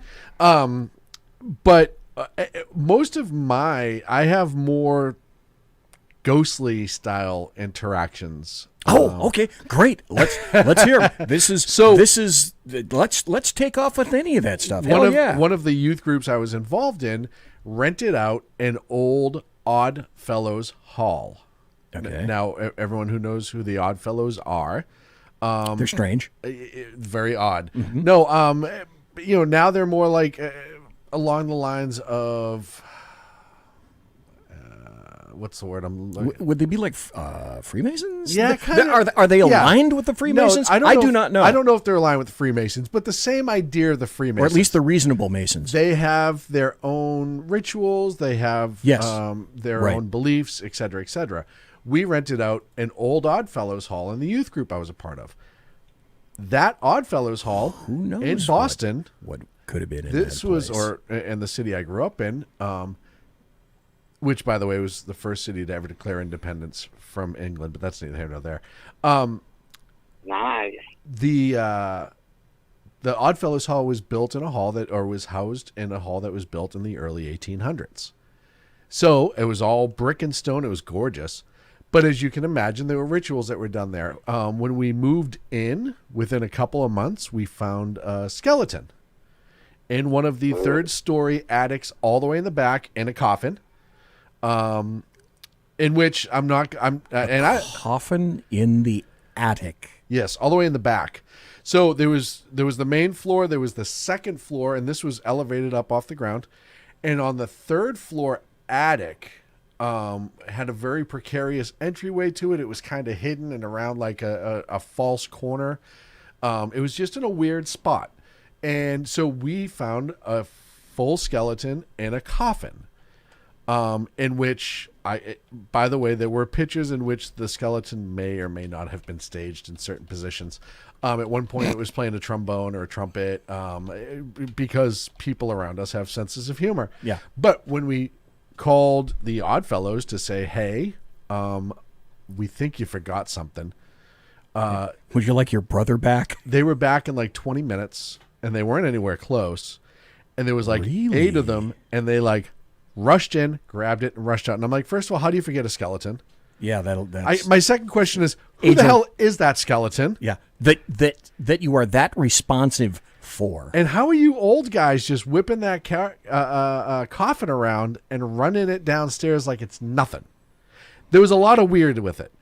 On that third floor, because obviously now that we know there's a skeleton up there, when you're 6, 7, 8, 9, 10, you now start getting interested. Lights would go on and off. Doors would open and close. Afterwards, yes. Okay. It was always colder on that floor, which even in the summertime in New England, a humid, hot summer, third floor heat rises, usually no air conditioning. Going to be terrible. Right. Always colder on that floor than it was in the rest of the building. There was just a lot of weird things like that. We used to joke that there was a ghost there, because there was, and if you went into the main hall, and the main hall was like a giant function room, it actually had a stage at the end. Okay. But remember, like Statler and Wardolph the and the Muppets, they'd sit up in the balcony. Right. Yeah. There was almost like that, but it was over the stage, and it was just 2 doors that would open on either side, but you couldn't get to them, and we couldn't even find the doors from the backside to actually get to them. And they were about 15 feet off the ground. Okay, so there had to be a door, that we entrance. We never found in the years that we would go there. And a stairwell. Well, and there was a secret back stairs at one point that we located that went all the way down. And this was built on one street, and the back side of it was actually down on a lower street, like 3 stories below. It was built really weird. And the back door would lead out to a parking lot that was 3 stories below the front of the building where the front of the street was. It was like a ledge that it was built on. But there was the main back stairs that you could get down and go out, but there was also a secondary set of back stairs that came down and actually came out into the underground. There was an underground river that ran through the city that I grew up in, and it came out into the spillway for that, which we always thought was bizarre. Yeah. And to find the stairway, you had to go all the way up to the 3rd floor to get that stairway, and it didn't stop on any other floors. It went from the 3rd floor all the way down, and that's, 5 stories by the time you add the ledge. So we always thought that was bizarre, too. Okay, but having taken that stairwell, for whatever reason, it didn't lead to any place where you could access that little balcony thing. Never found. And that was the other funny thing is those doors, we would come in, and some days they'd be closed. And some days they'd be open. And everybody swears, nobody's doing it. And some nights, I can remember some nights leaving with my parents, being the last people to leave the building, the doors be open. And if we had an event the next day, being the first ones back and the doors are closed. So either, and the other theory, there is another theory. It was a big city, so there could be homeless people in there. I mean, that's a potential for anything. Right. Absolutely. But it happened too often, and why would they be opening those doors if it didn't go anywhere? It'd be a 15-foot drop. And there were other old brick buildings that were attached to this building on the sides, but not directly. But I always wondered if there wasn't another access point from one of the other brick buildings further down the block and another set of hallways. Right, that there's some kind of interconnection between all of these buildings, a lot of them, which was common. Yes. In old buildings. A lot of them shared common basements, common walkways. I actually worked years later in a video store that was attached to all that, and we shared a very, very long common basement. And I was a block away from that building, the Oddfellows Hall, and we were so close to the water, the underground river, that you could actually hear it when you were down stocking videos. So that's how close to the other side of that underground river we were. And that's pretty cool, though. Yeah. Man, that would be scary. It was, you know what? When you're 9 and you don't know to be afraid, it's just interesting. It was cool. You chalk it up into the cool factor. I didn't realize, because at 9, like, a ghost is a ghost, and I was never taught that it was going to hurt you. Like, I was never taught the horror story side of it. It was just something that wasn't of this earth, but okay. So for me, growing up, it was cool. Like, I was like, well, that's pretty neat. Like, okay, I have no reason not to believe that. And then after the incidents at the Oddfellow Halls that were witnessed by hundreds of people sometimes, I was like, that's when I officially said, look, I don't know up from down and I can't articulate anything, but if you're going to tell us that human beings are the top of the food chain and the entire, there's no way. There's no way that's possible. Not convinced of it. Nope, not convinced. There are things that somehow do much better or have a different plane of existence, and I'm okay with that. I believe that there is, and when I get into a show like this, I really enjoy doing this kind of stuff. I've really been examining my life at this point and looking back on a lot of stuff in retrospective. God, that must take you forever. I know, it really does. Because it goes back to the damn wheel. I was going to say. My suggestion for the wheel was a square, okay? and then my friend with the even longer beard than me decided that if you chop off some of the corners of that square, because I thought it'd make a damn good wheel, because, it's got kind of its own brakes. Yeah, you go thump, thump, thump, thump. That son of a bitch came up with a wheel, cut off the corners, and think of all the dinosaur steaks that guy came up with. Look, what a great invention. I got to ask you, BZ, when you think back to your childhood, is it in black and white? Okay. BZ, my question to follow on that, isn't Methuselah your brother? Oh, okay. Okay. Kaiser, Alan, listeners, I think Sean has outsmarted himself right now. And here is why. I have never told Sean this. I'm colorblind. No. I am colorblind. Whoa, So yes, all your memories are black and white. Do you guys know how I got into law enforcement? You picked the right things. I made friends because this was because I had to do it 1, 2, 3, 4, 5 or 6 times. Okay, because back in the day they always gave you the color test. Look at these 2 pictures. Tell me the numbers or the letters that are inside. So I made friends over a period of time with people that were taking these tests until I discovered, at least for a while, these tests were standardized. And I was lucky enough to either have somebody who had just come out 2 or 3 times before me and told me the numbers or the letters, and that's how I got into law enforcement. And over the years, obviously, I've been able to discern, red, yellow, green, vertical, easy, It's just a different. Everything is a different shade of gray, or what people would consider to be like blue or red green. So I know my colors. When you get into a really heavily mixed, customized color, that's when I fuck up. This explains a lot. So for the folks, Oh really? Yeah. Oh really? Okay, Yeah. like how? Okay, see this? This is green. Now, for those of you who are looking, I can tell you this is green because I recognize this is green. You realize we could all lie to you together right now, and you'd have no way to disprove it. But here's why this makes sense. But a good friend wouldn't do that. How many times? Yeah, but one who fucks with the old guy would. How many times have I been your IT guy, either on the phone or in person, and I'm like, click on the red box, and I watch you. I know red. Click. Not always. Mostly.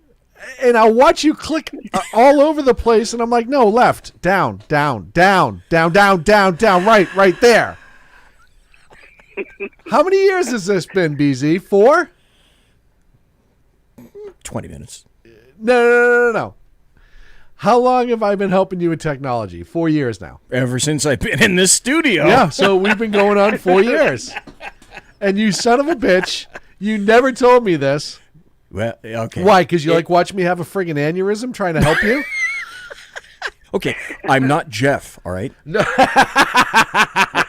And moreover, Jeff I'm tries not to kill Clint, me. okay? No, I'm not Clint. Yeah, Clint just needs Clint has a different scale himself. Well, first of all, Jeff is an IT genius compared to Clint. That's true. That is yes. No. Jeff's thing is just he's speaking a different language, but he's doing the same application. That's where he gets fouled up. He just doesn't know the Microsoft side of things. Clint is not even speaking. Right. He is still grunting and hitting a stick off a wall to communicate as far as technology goes. So, I forget it. As Spock said in that one particular series where they go back, Clint is like stone knives and bearskins. Yes. With a giant fucking nose. I miss his nose. You can't miss it. If he's driving down the street, you can see the guy. Haven't you, folks? Maybe I wonder this. That's why he loves cars with a curved windshield, so he can rest it right on the dashboard. Wouldn't it be true, Senator, that at one point I reclaim my time. Jesus, I had all that shit. I had all that shit set up for tonight. Trust me, I did. I reclaim my time. Wouldn't that be true though? Remember the Chevy and the Pontiac van? Yes. that had those windshields that went almost to the front of the damn what van. Was it, the tourism or whatever it was called? Don't know. Yes. I don't know, but I can't help but think that at least one point in Clint's career and the purchase of vehicles, he must have had one of those cars, one of those vans. Oh, gosh. And Chevy made them, and... or maybe his nose was normal, and then as a youth, somebody slammed on the brakes, and he was in one of those vans. Oh, and he got pinched like that. Got pinched, and it just reformed his nose to the giant schnoz that it is. Yeah, that's a good point. Good golly. Here's something. You guys bring up old vehicles. Okay. Guess what car I saw going down the street? We used to use them as military police vehicles when I was in. You're going to laugh when I tell you. K car? Yes. Yeah. A Chrysler K Yeah, car. I'd say a K car. Yep. 4-door sedan, and that thing's still humming. And I was like, Jesus, they were rat shit when we got them, and they never got any better. It amazed me it's still alive. Kaiser, there's a good chance that somebody probably dropped a V8 into that by now, and it's one of those weird cars where it's like, oh, it's my piece of shit K car, and then they punch it and it goes $140. You know, wouldn't that be a cool Q ship, guys, Alan Kaiser, if you had, say, a 1980, I don't know, Reliant, okay? You had a 1980 Reliant, okay, 4-door.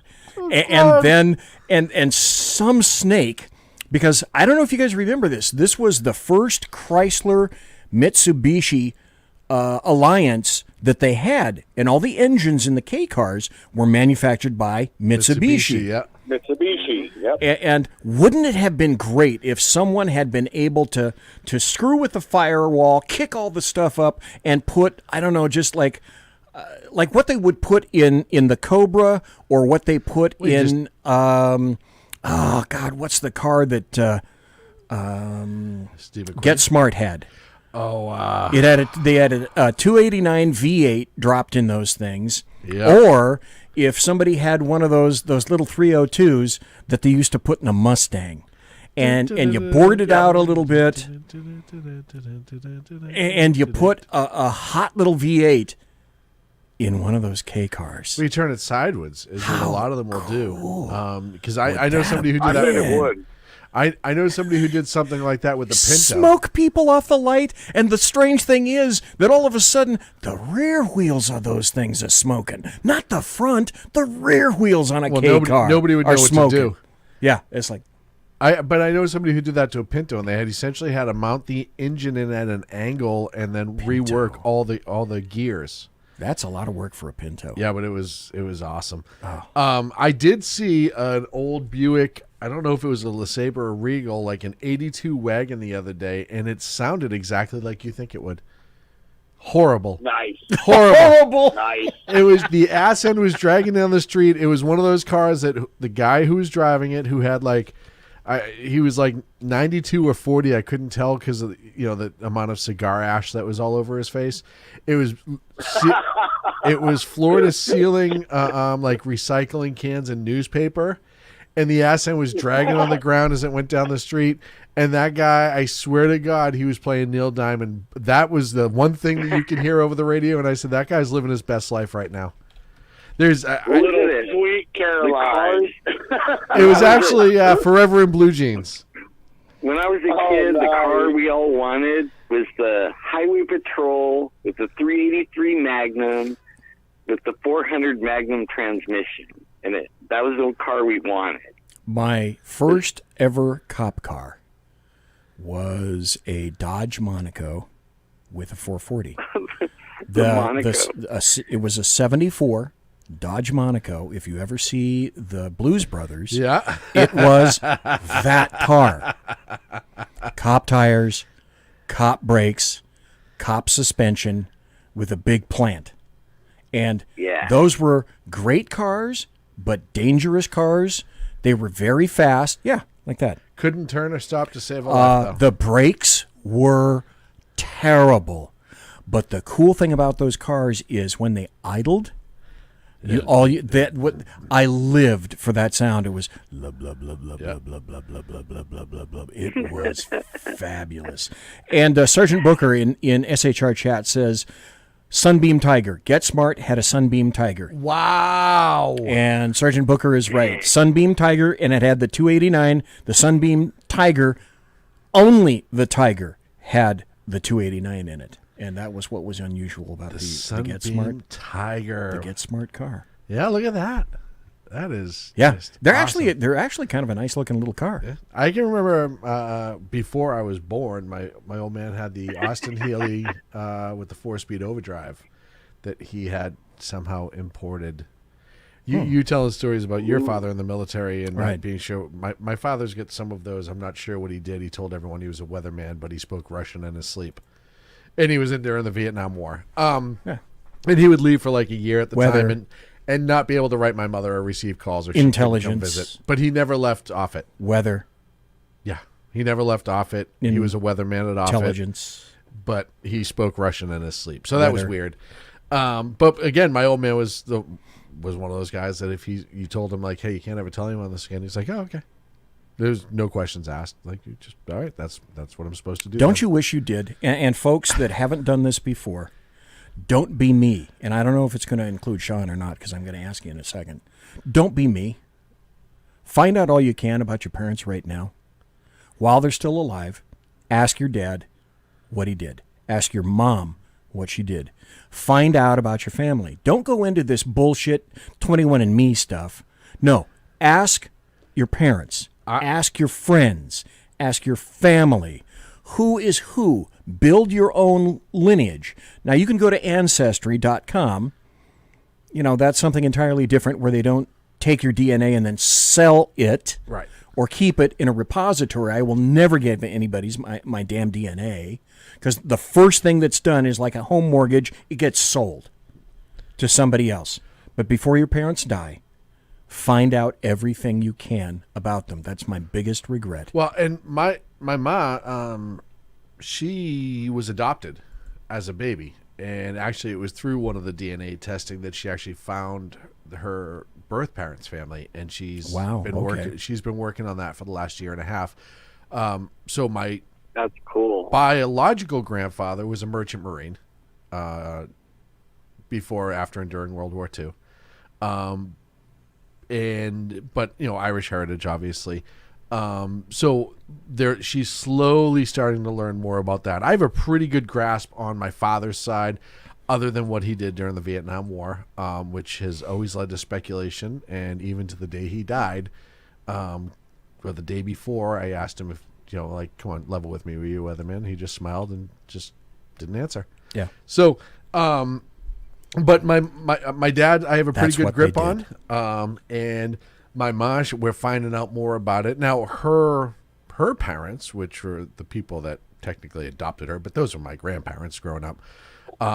My grandfather on that side was World War II Navy in the Atlantic. He was actually the night watchman at a coal factory, and that's how he paid for his whole life. That was his job till he retired. And just amazing stuff. Back then, the money and the pension was incredible for that job because coal was being stolen on a regular basis, and it was a commodity that was very highly sought after. And it always blew my mind because that grandfather was the softest, most gentle-spoken, easygoing person on the planet. Tall guy, thin guy. But as I get older, I'm like, oh, it's always the quiet ones that beat the shit out of you before you know what's happening. And that's why it made much more sense. But yeah, so I know a decent amount. I've definitely communicated with my parents about their history. My dad, before he died, I tried to get as much as I could. And my mom, like I said, we're finding out more now as time goes on. Well, that's the biggest thing that I wish that I'd done. We had a pretty good idea because somebody on my mother's side had created this huge book of the Meldrum side, the lineage, that my brother absconded with. And so I know nothing about mom's side. And I really almost never knew anything about my dad's side at all. And that's the biggest aspect is, folks, take advantage of your parents right now if they're still alive. And their checking account. Find Wait, out what? Find out all the necessary numbers. Routing. Yeah, routing. Yeah. Account. Yeah, exactly. Oh, everyone's going to be like, so kids are telling them to rob their parents. I got lucky. My family liked to share, like all the stories, the bones in the closet, they would call it. They said, yeah, your cousin, Bonnie Clyde, or Bonnie Parker, and then her cousin or sister that birthed Quanah Parker, and then what's his name, the guy that They called him the Sundance Kid. He was a Parker. Oh, right. It was like all our family was criminals. Yeah, that was Robert.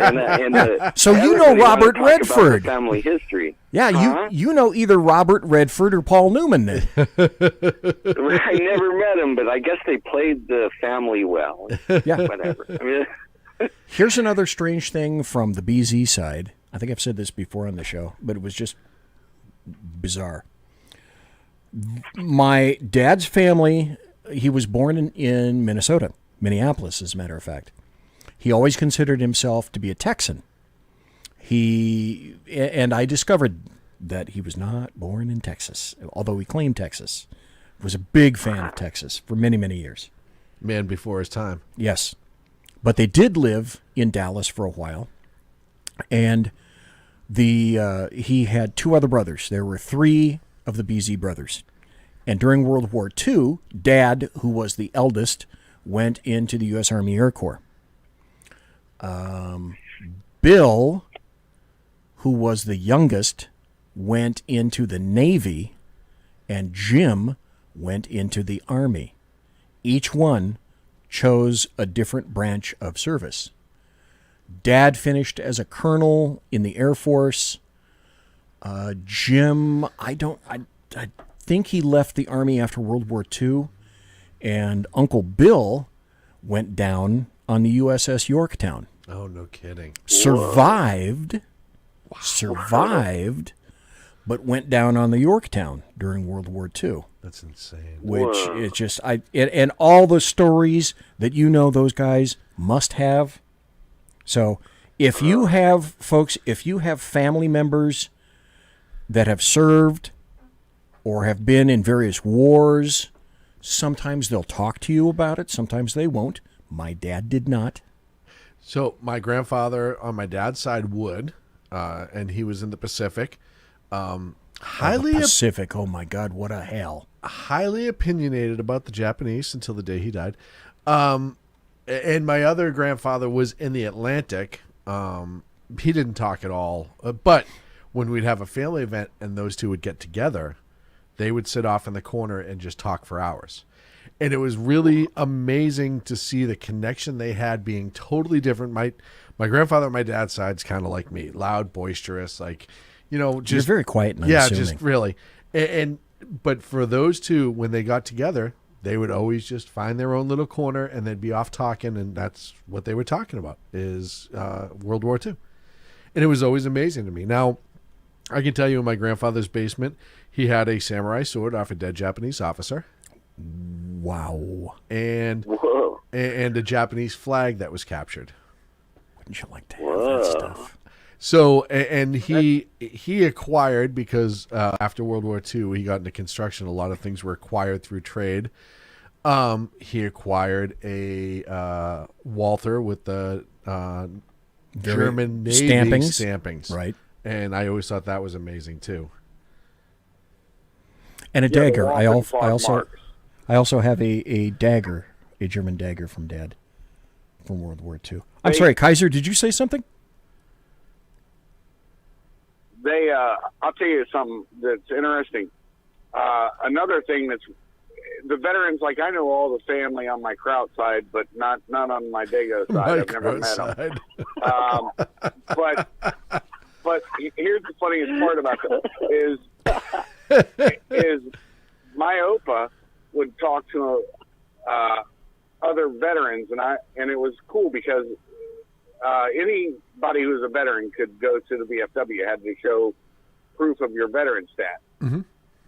And so in Cleveland, it was really interesting. All these veterans, even in some of them were on opposite sides, they would get together and chat. I never quite understood that. And then when I was in the U.S. military, and then after the wars, in the Cold War, I went back to Iraq, and I met my former enemies. Believe it or not, it's funny. Really? Long story. Don't want to get into it. Yeah. And same area where I was working, they were working. And anyways, long story short. And then when I went back to Berlin, I was fortunate enough to meet the former enemies I had there. And there's nothing like it, because you're talking something about this time, and they're talking about that time and their perspective, and you're drinking and laughing about the stupidity of it. Now, in Iraq, not so much drinking alcohol. Right. Right. Yeah. There could be sheep. Yeah. Smoking cigarettes and drinking chai. Right. Yeah. Well, it's... go ahead. Anyway, no, I just said, anyways, that's all I really had. I just find that, I think that's something that our veterans today, and you can see it, I'm a member of the VFW and the American Legion. You see it in the veterans today that usually about Vietnam era, the veterans stopped going there, and they only go there for the bar, the cheap booze, where it used to be more family oriented when I was a kid. Right. Mm-hmm. I think a lot of the PTSD stuff is because veterans aren't talking to each other, and that's what I think gets us through it. Isn't, Kaiser, correct me if I'm wrong on this, isn't part of that also that one of the major commonalities that older veterans had, alcohol, is not a commonality today?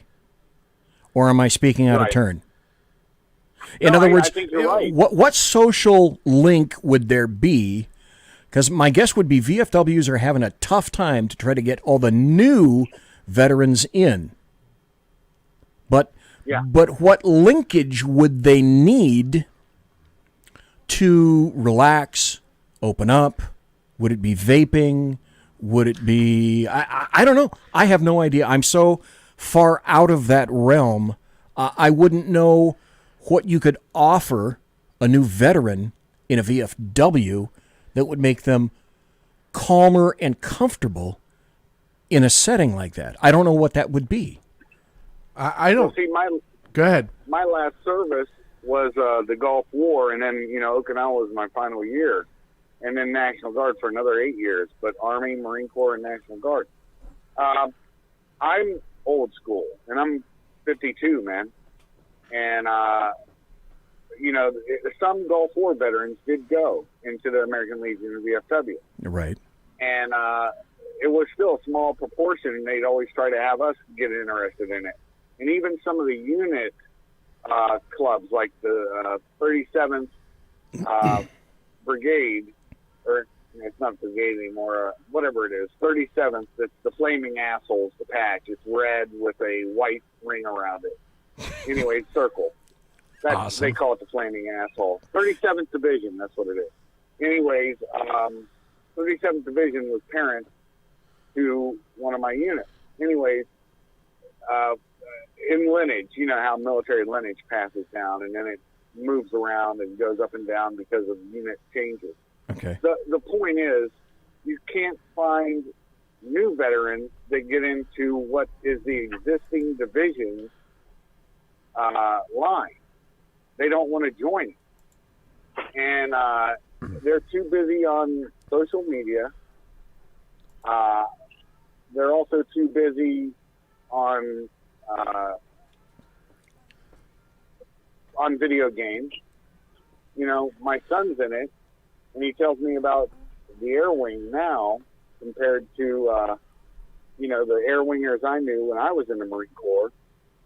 And it's a whole different world, and it's a lot of narcissism and internalization. Okay. And so I don't know what you can do to break that unless... I don't know, honestly. I don't really okay, I think I understand what you're saying, because I'm attracted to that damn phone too much. I am, and I shouldn't be. Well, but I see how people don't group together and mingle like they used to, because there are so many individual activities to take their time, and those activities take place primarily over the internet and not face-to-face. So people are not, I guess, could I say, comfy with face-to-face? Well, you look at social interactions for human beings in general over the last 20 years, how dramatically different it is, right? With the age of internet and technology. You don't see regular Christmas parties anymore. You see the occasional cookout, right? But I can remember growing up, you'd go to 20 Christmas parties between December 1st and Christmas, and maybe a couple afterwards. Yeah. New Year's, there was always a big family event or group or friends event. Everyone had a party to go to. You'd have your standard 7 or 8 absolute family or friends party that everyone would go to every year. Then you'd have your social functions, school functions, after-school functions, whatever they were in. You'd have your banquets for that, your outings for that, your barbecues for that. People were more social.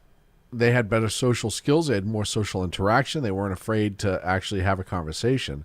Getting back to the change, though, and again, I'm just shooting from the hip. I have nothing to support this, but Kaiser, maybe you could help me out with this. It really, all those veteran based clubs, the Legion. For us, we had the Eagles, was also a veteran club locally, but you had the VFW. It was really after the Vietnam War that they started the membership started to dwindle.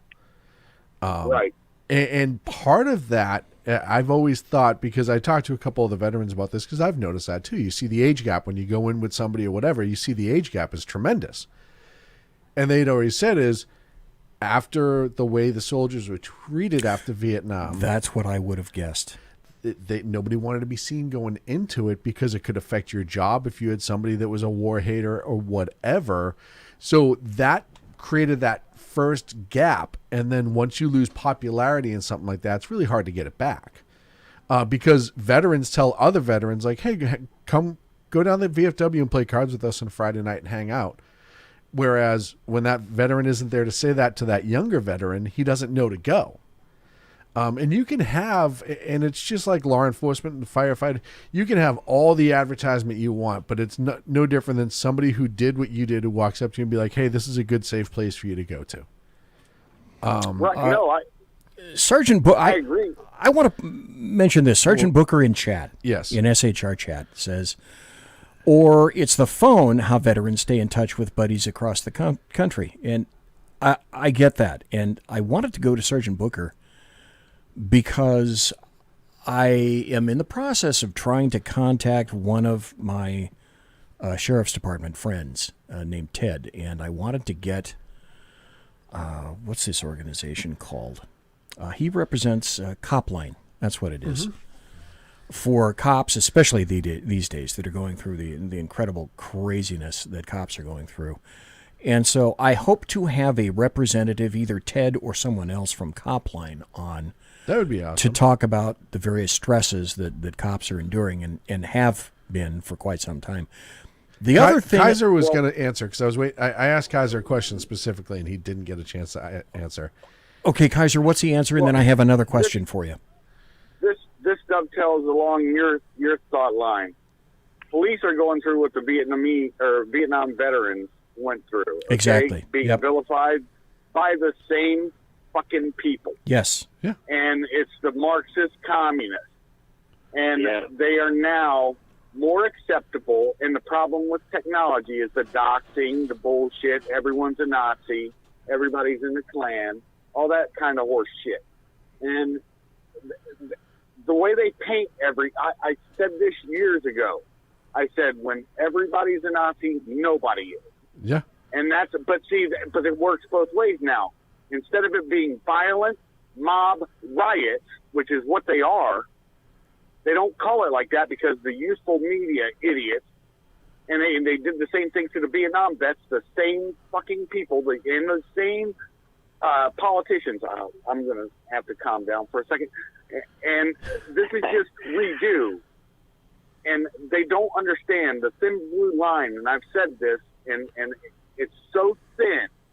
That little bell of civility from the military that the military and the police affords you can be taken away with a breath. And you're now seeing that fabric get ripped. And we're in dangerous territory. This is an insurrection. It is not peaceful protest. No, it was always the driven thin. By the same Marxist communists and Maoists. It was always the thin blue line But now it's been planned forever. We have to do this too. Yes. Yeah. We now know. We've mentioned this before. I'm going to mention this phrase, and all of you guys are going to go, yeah. But now we've mentioned this, and we didn't really have a grasp of its meaning. The thin veneer of civilization, the civilization, the delineation between civilization and chaos and anarchy, we're discovering is that thin. If you're in video, it's that thin. Well, and it's uncomfortable right now. And it's easily ripped apart by people that don't respect it. Yes. And that's the problem. And that's a major issue because anti-Americanism, I've never seen it this high. Yeah. And me either. And well, let me rephrase that. I think the media, I don't think it is this high. What I think the media is perpetrating is they're making the small mouse into a flipping rat and into a attack dog by their own, like it's growing. You understand what I mean? Like Paul Harvey said, they're fanning the media is fanning the flames of hate when it serves their purpose. Yep, and there's nobody to take the mouthpiece away. No, you know what I mean? Like when you're in law enforcement and you're up against a group and you're by yourself and you gotta get this under control. The first thing you do is go after the mouthpiece. Yep, and shut them up. Yep, and then everybody else is sheep, right? Well, there's nobody to shut these guys up. They're hired to do it, and we have the power to shut them up. Really, we can turn them off anytime. But only there's so many people that are falling for the lie. Yes, I don't get it. Well, I don't get it. I agree wholeheartedly, and I think you need to turn around and you look at the totality of it, and you realize the fine machine that it is, whether or not it's a good machine or a bad machine, but fine as in how well organized it is.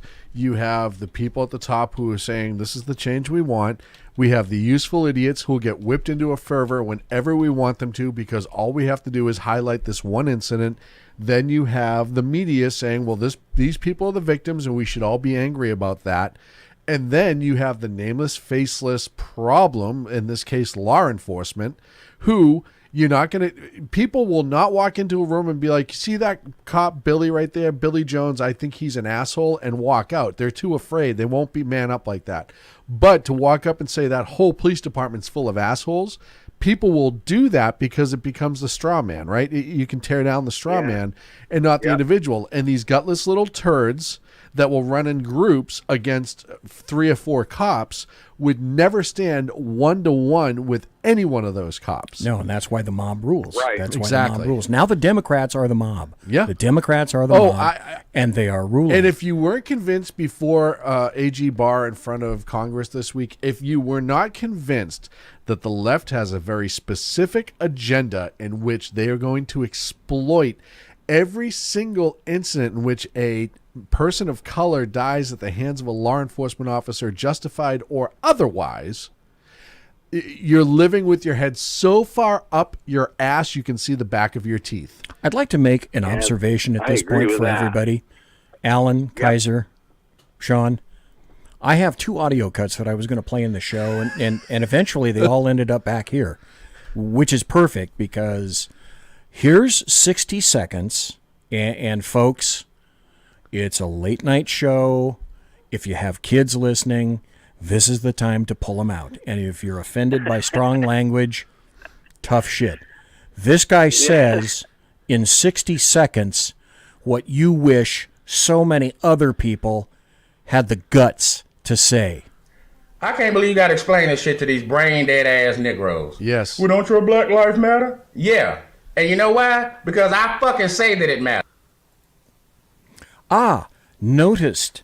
Just like I had before, Facebook says, sorry, we're having trouble playing this video. Yes. So let me go in, let me go out, And by the let way, me try to play this again. This is a black man that is saying this. Oh, yeah. I've seen this video. Yes. Yes. So here we go. Let's try it again. I can't believe you got to explain this shit to these brain dead ass Negroes. Well, don't your Black Lives Matter? Yeah. And you know why? Because I fucking say that it matters. See, I don't need to go out in the street with a sign screaming this shit like a fucking idiot and throwing a temper tantrum like a damn child. Also, I'm not even remotely worried about being killed by the police. You know why? Come here. Let me tell you. Listen, this is because I'm not a fucking criminal and I don't go around committing fucking crimes. Also, if I do interact with the police, guess what else I don't do? I don't fight the cops and I don't resist arrest like a fucking moron. I don't know why they always killing us. Really? See, nobody cares about your fucking skin color. Nobody gives a damn about your brown skin. See, it's your fucked up shitty behavior is why people don't like you. That's why I don't like you. You dumb stupid ass motherfuckers. Man, Okay, you nailed it. I think that sums it up. I think we should end it right there because that's a perfect way to end the night. I don't think I could improve upon those comments. Do any of you guys think I could? I don't think I can. No, nobody would believe it anyways. Has to come from that guy. Yeah. Somebody said one thing.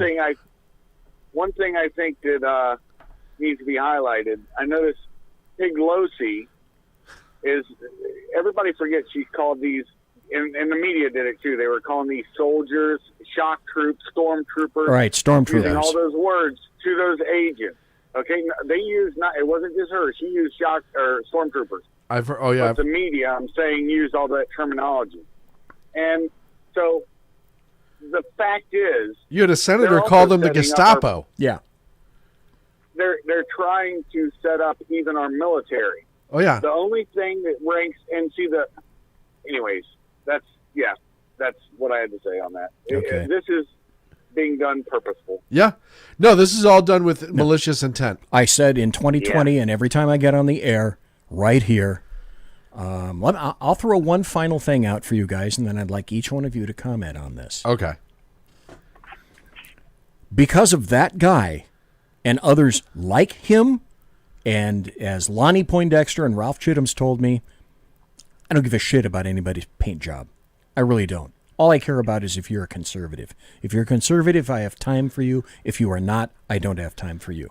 But having said that, though, what he said and others like him, immaterial of their paint job, that's one of the primary reasons that I think Trump is going to get reelected on November 3rd, and November 4th is going to be a hell day. Yeah. But my biggest question for the rest of you three guys is this. If, and I quite frankly think it's a reach, but if Joe Biden, meaning, he's not going to be making the decisions, either Kamala Harris, whoever is his VP pick, and persons behind her are going to be the people that are going to be making the decisions. But if Joe Biden wins, He'll be the last one to especially know. considering what happened to the doctors this week, does anybody within the sound of my voice think that me, you, Kaiser, Allen, in the near future will have to either be registered or licensed to get on the internet and express our opinion? I do. Just like they do in Britain with television, right? You have to have your television license, and they limit very much what gets said. And if you're not approved by the government, you don't get it. The answer is 100% yes. Because this is the last platform they can control. Exactly. They have news media. They own everything but Fox and OAN, right? They have print. What's left of it, they still have it. This is the last thing they cannot control, and they still do control it. Don't get me wrong. A massive portion. Google, Facebook, all that stuff is already controlled by the left, but they don't have individual control yet. They don't have the ability to come in and say, you can't have your website. Yeah, I'm flipping your switch. With the exception of a few things, which you're gone. Right now is not bad, because usually it's about pedophilia and stuff. Yeah, those are websites that should not exist. However, if you want to have a website saying the moon is made out of cheese and have a conversation about it every day and blah, blah, nobody cares. You're more than welcome to. Yeah. But if it's anything political, And Alan, if it is made out of cheese, BZ's new binoculars will be able to see it. yeah, Go ahead. thank you very much. Thank you very much, Alan. What do you think? Well, I think that if the other side wins, I think that they're going to be selective. I mean, they're gonna go back in time and they're gonna look at who was against them, and they're gonna make it pay. Oh yeah, yeah. There will be discipline, and it will be punitive. Re-education camps. Yep. Kaiser. Yeah. If you don't go to the guillotine. We laugh at that. No, go ahead. Try to get me there. Kaiser. They just changed a insurance code that says for payment for services, and I was showing it to my doctor today, and he was freaking out because it's real.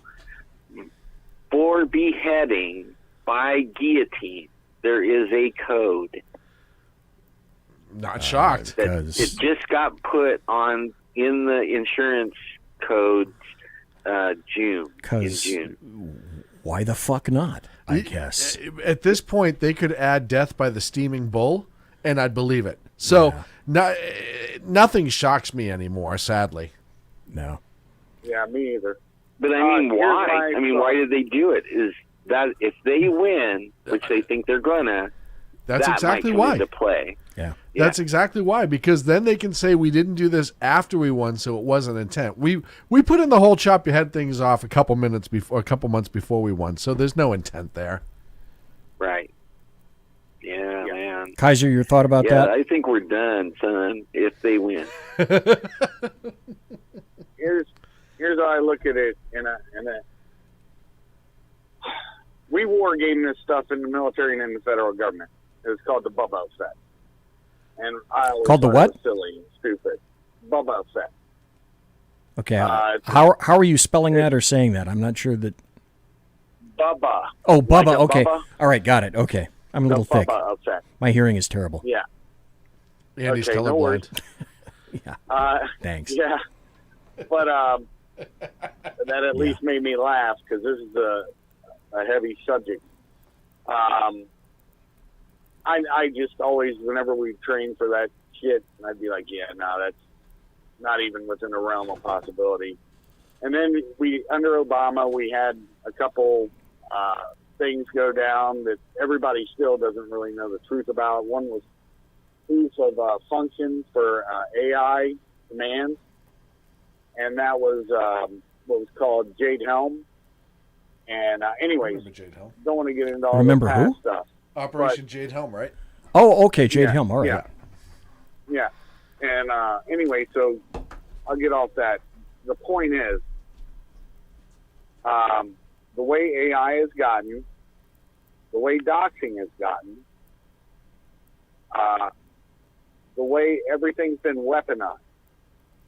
And you also see a lot of defections from the left, from classical liberal, Jeffersonian liberal. I consider myself to be that, but I'm conservative in a lot of my views. Like, I don't like abortion, crap like that. Okay. And I'm for gun rights. But here's the thing. I've seen so many defections from the left going to because they see Biden's nothing more than an infant soup. They became blatant with his nomination. He's very controllable. Shit, he can't even form a cognizant thought. No, that's true. But the point is, I don't see a way out because they've already set this thing up for failure. The Dems want to vote by mail, which is going to be rife for corruption. They weren't corrupt enough under Hillary to get her elected. They didn't stuff enough votes. And both sides right now are saying this election is going to have problems. It's going to have problems, so they're both setting it up. And I think either way, I do think the Bubba effect is going to occur.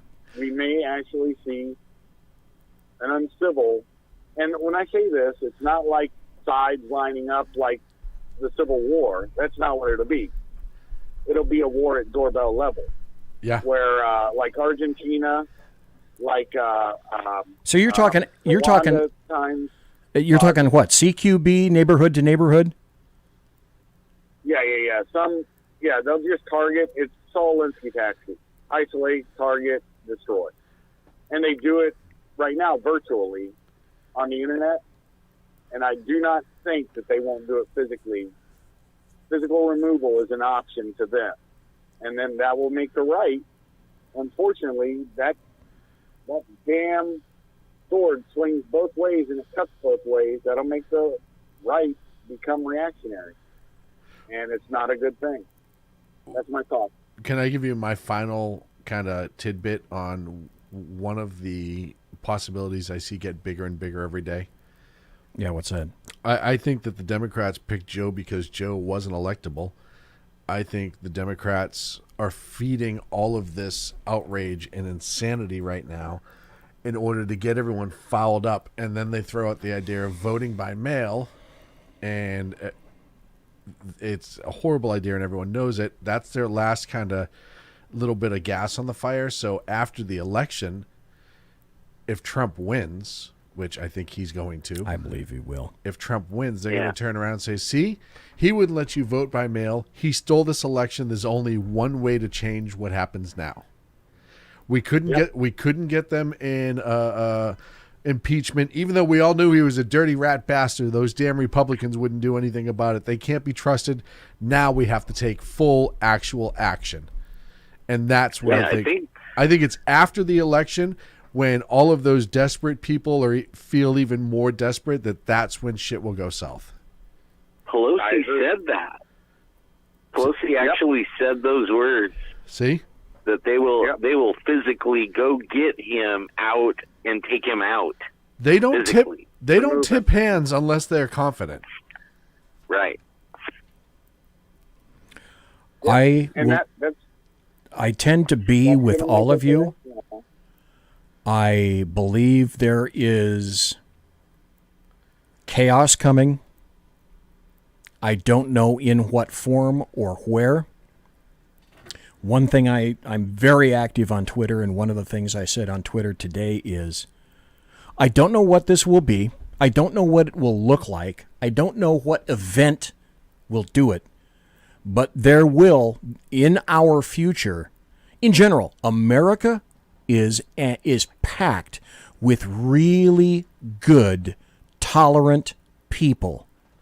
Yeah. But in our future, there is a single solitary predicating act or event that will be the stepping off point for the rest of America raining havoc down on a great deal of what is being built on the left. And I am afraid that this is going to be not a glitch, but a feature of our future, that there's going to have to be some kind of an incident that at this point, I wish I could say that I see us avoiding, but there will be a point at which the bulk of America will finally say, that's it. Enough. We have had enough. And bad things are going to happen. And I'm going to tell you, there are going to be bad things on both sides. Well, the Democrats are betting everything that they will come out on top, because if they push this button and their side loses, they are done as a party forever. No one will ever trust them again, including their own people, because you have all the super socialists that are feeding into the Democrats right now because they need them. All of that goes away forever. Back when I met BZ at this UFO con thing. Yeah, 2015. No. 2012. 2012. Yep. At the Crown Plaza. Now I met a group of people that were all law enforcement, ex-military, and they called themselves oath keepers. Yes, and we actually talked about some of the scenarios that we're talking about. And I used to call Jeff's show, your show with Jeff, and I was referred to as the Oath Keeper. Yes.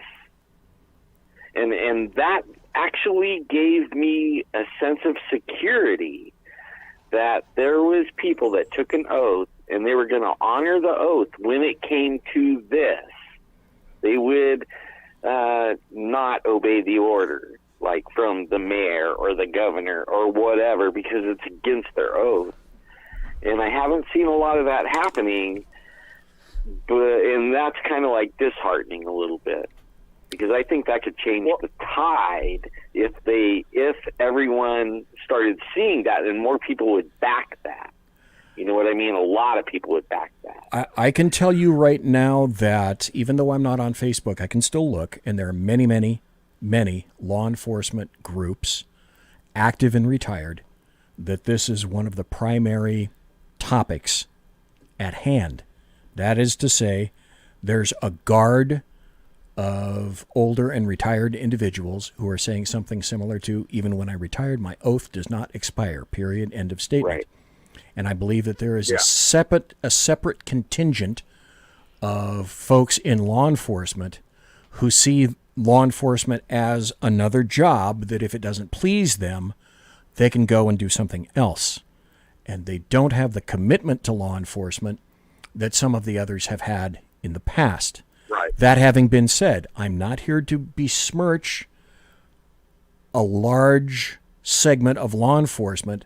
I'm simply here to tell you that the gene pool of people in law enforcement has changed. Yep. I saw many people when I was a supervisor, and I knew for the most part 98 to 99% of the people who came from the military were going to be squared away individuals. And that a lot of the people, no, I can't even say a lot of, a percentile of the people who were not raised in a paramilitary environment were going to be squirrels. And I'm telling you, one of the major reasons, I'll attack this someday. I still am trying to get Heather McDonald on the show.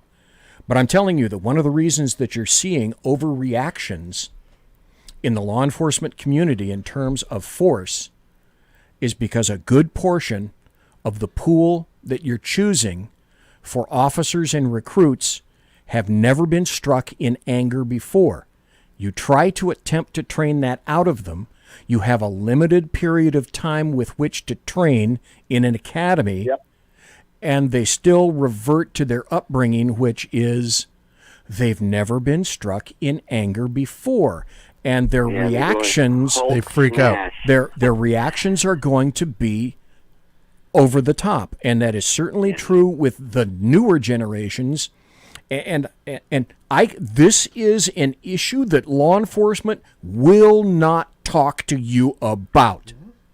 They will not talk to you about their training, because one of the first things that is, it is an axiom. It is etched in stone during times of budgetary crisis. The first thing that gets cut, Sean, is what? Training. Training. All the time. Yep. Oh, my God. Including academy training, putting academies on hold, just like NYPD is doing. Training. In-service training, etc. Yeah. How do you put NYPD... it's crazy. Putting their academy on hold, the amount of attrition they have in their department just naturally, never mind people trying to get out well, early. You're going to strangle them. Yeah, they're going to be done. That city's going to be a flaming pile of crap. But I am telling you because I saw it, I lived it. I was in training when I was doing other things for years. I was range master for my department for years. I was EVOC sergeant for years. I taught EVOC for the feds. I taught EVOC starting in about 1981 for my department. So I've always been in a training venue. Always, always, always. So I'm telling you this because I've seen it. It's cyclical. I know the gene pools. I know these people when I see them. This is why you're having overreactions of force. You're getting a group of people to whom being placed in a law enforcement desperate situation, they don't have the fecundity or the ability to suss a situation and use the appropriate response. And as I told my sheriff in a meeting when I was range master, the more force options that you provide to the individual law enforcement officer, the more that officer is going to be confused. The more tools you provide to that law enforcement officer that provides way too many things to have to think about. And then the more tools that you provide to that officer, because of those tools, because of the nature of the existence of those tools, everyone is going to expect the perfect solution having been chosen each and every fucking time. Yep. Agreed. Yep. Well, here's something that I saw as a Fed, BZ. When they we're going to make it 3 hours. Use your military. No, we're not. Okay. They still. I'll wrap it at top. Look at you coming in from the military as a good thing, right? Yes. They still want to see that college degree. And police departments are the same way now. And the problem with that college degree is very simple. Indoctrination into Marxism, Maoism, basic communism. Oh, yeah. And so they're sympathetic, and the best red pill the Feds ever got was Portland. Because now they see how violent the left is, in fact and in person. That's my 2 cents. Well, also notice this: we're gonna have to kill this because I'm getting tired. Sean's getting tired. Alan's getting tired. I don't know about Kaiser, but I'd like to wrap with this. Please notice that all during this, the point of leftists in cities and counties and states.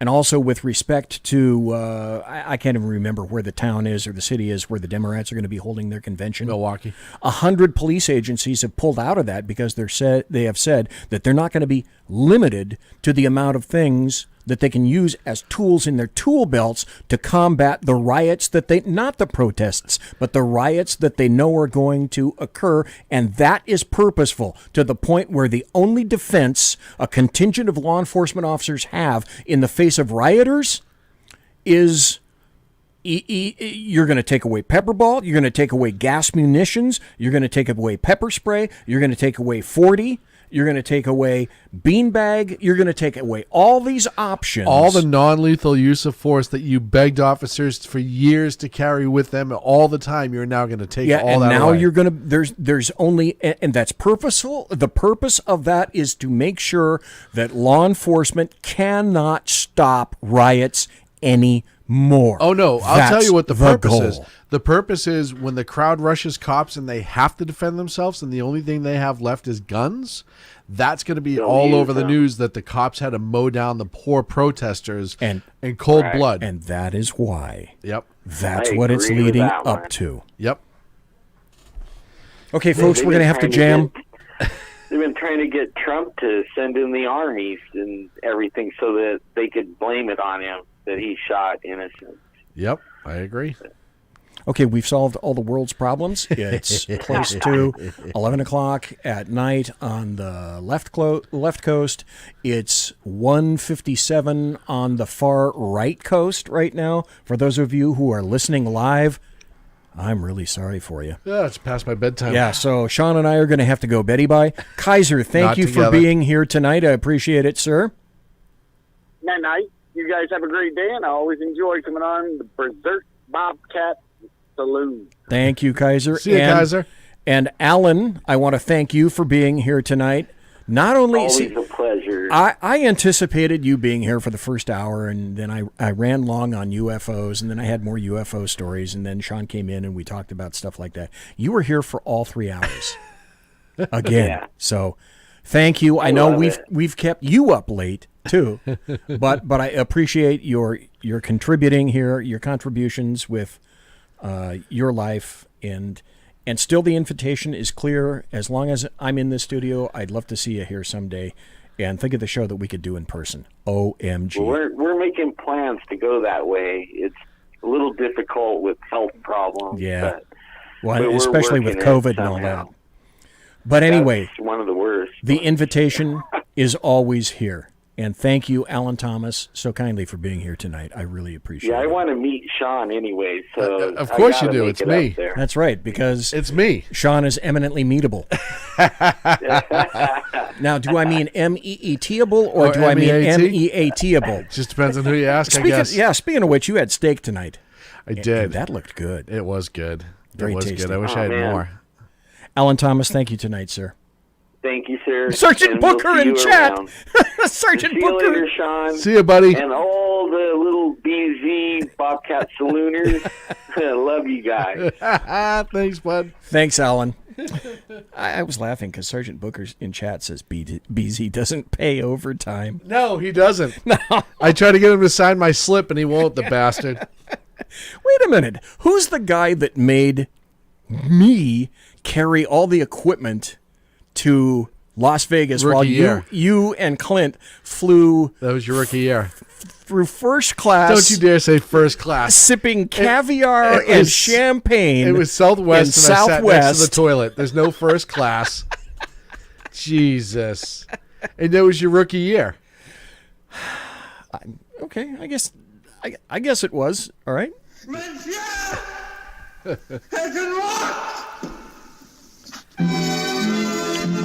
This was a good show. It was. I ended up being on 2 hours instead. And yes, like Alan was going to be on the first, and you're going to be on the second. I didn't anticipate a third hour, but every once in a while, Nobody expects the Spanish Inquisition. That's right. I just like a show that includes a lot of riffing back and forth, and this was one of those shows. And it was cool. It was really nice to be able to do that. Even though, although I have to say this, Demi rubbed up against my leg, and I have Joe Biden hair. Jesus Christ. I don't even want to know. It's just... And despite that, she didn't bite me. I reached down and I petted her on the butt near the tail. Normally I get bitten. I didn't get bitten. Oh, she probably went out to flatten your tires then. Yeah, that's right. I'll come out and I'll find my car's all done. There's scratches all over the hood and shit. Yeah, no kidding. Because she bit me, the little bastard. Well, look at your hair. Shit, you've got hair like a werewolf. I do. No one can tell when I'm wearing a sweater or if I'm wearing a sweater. I know. Werewolf? Their wolf. Their wolf. Their wolf. Good night, everybody. See you next Tuesday. I just thought we were talking like that. Yeah, that's it.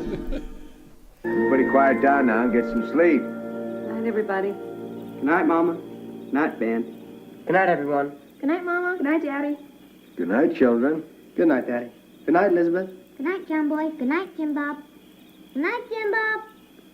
Good night, Jim Bob.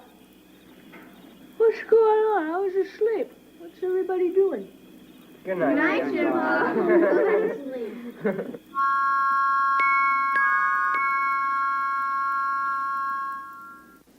Good night and good luck.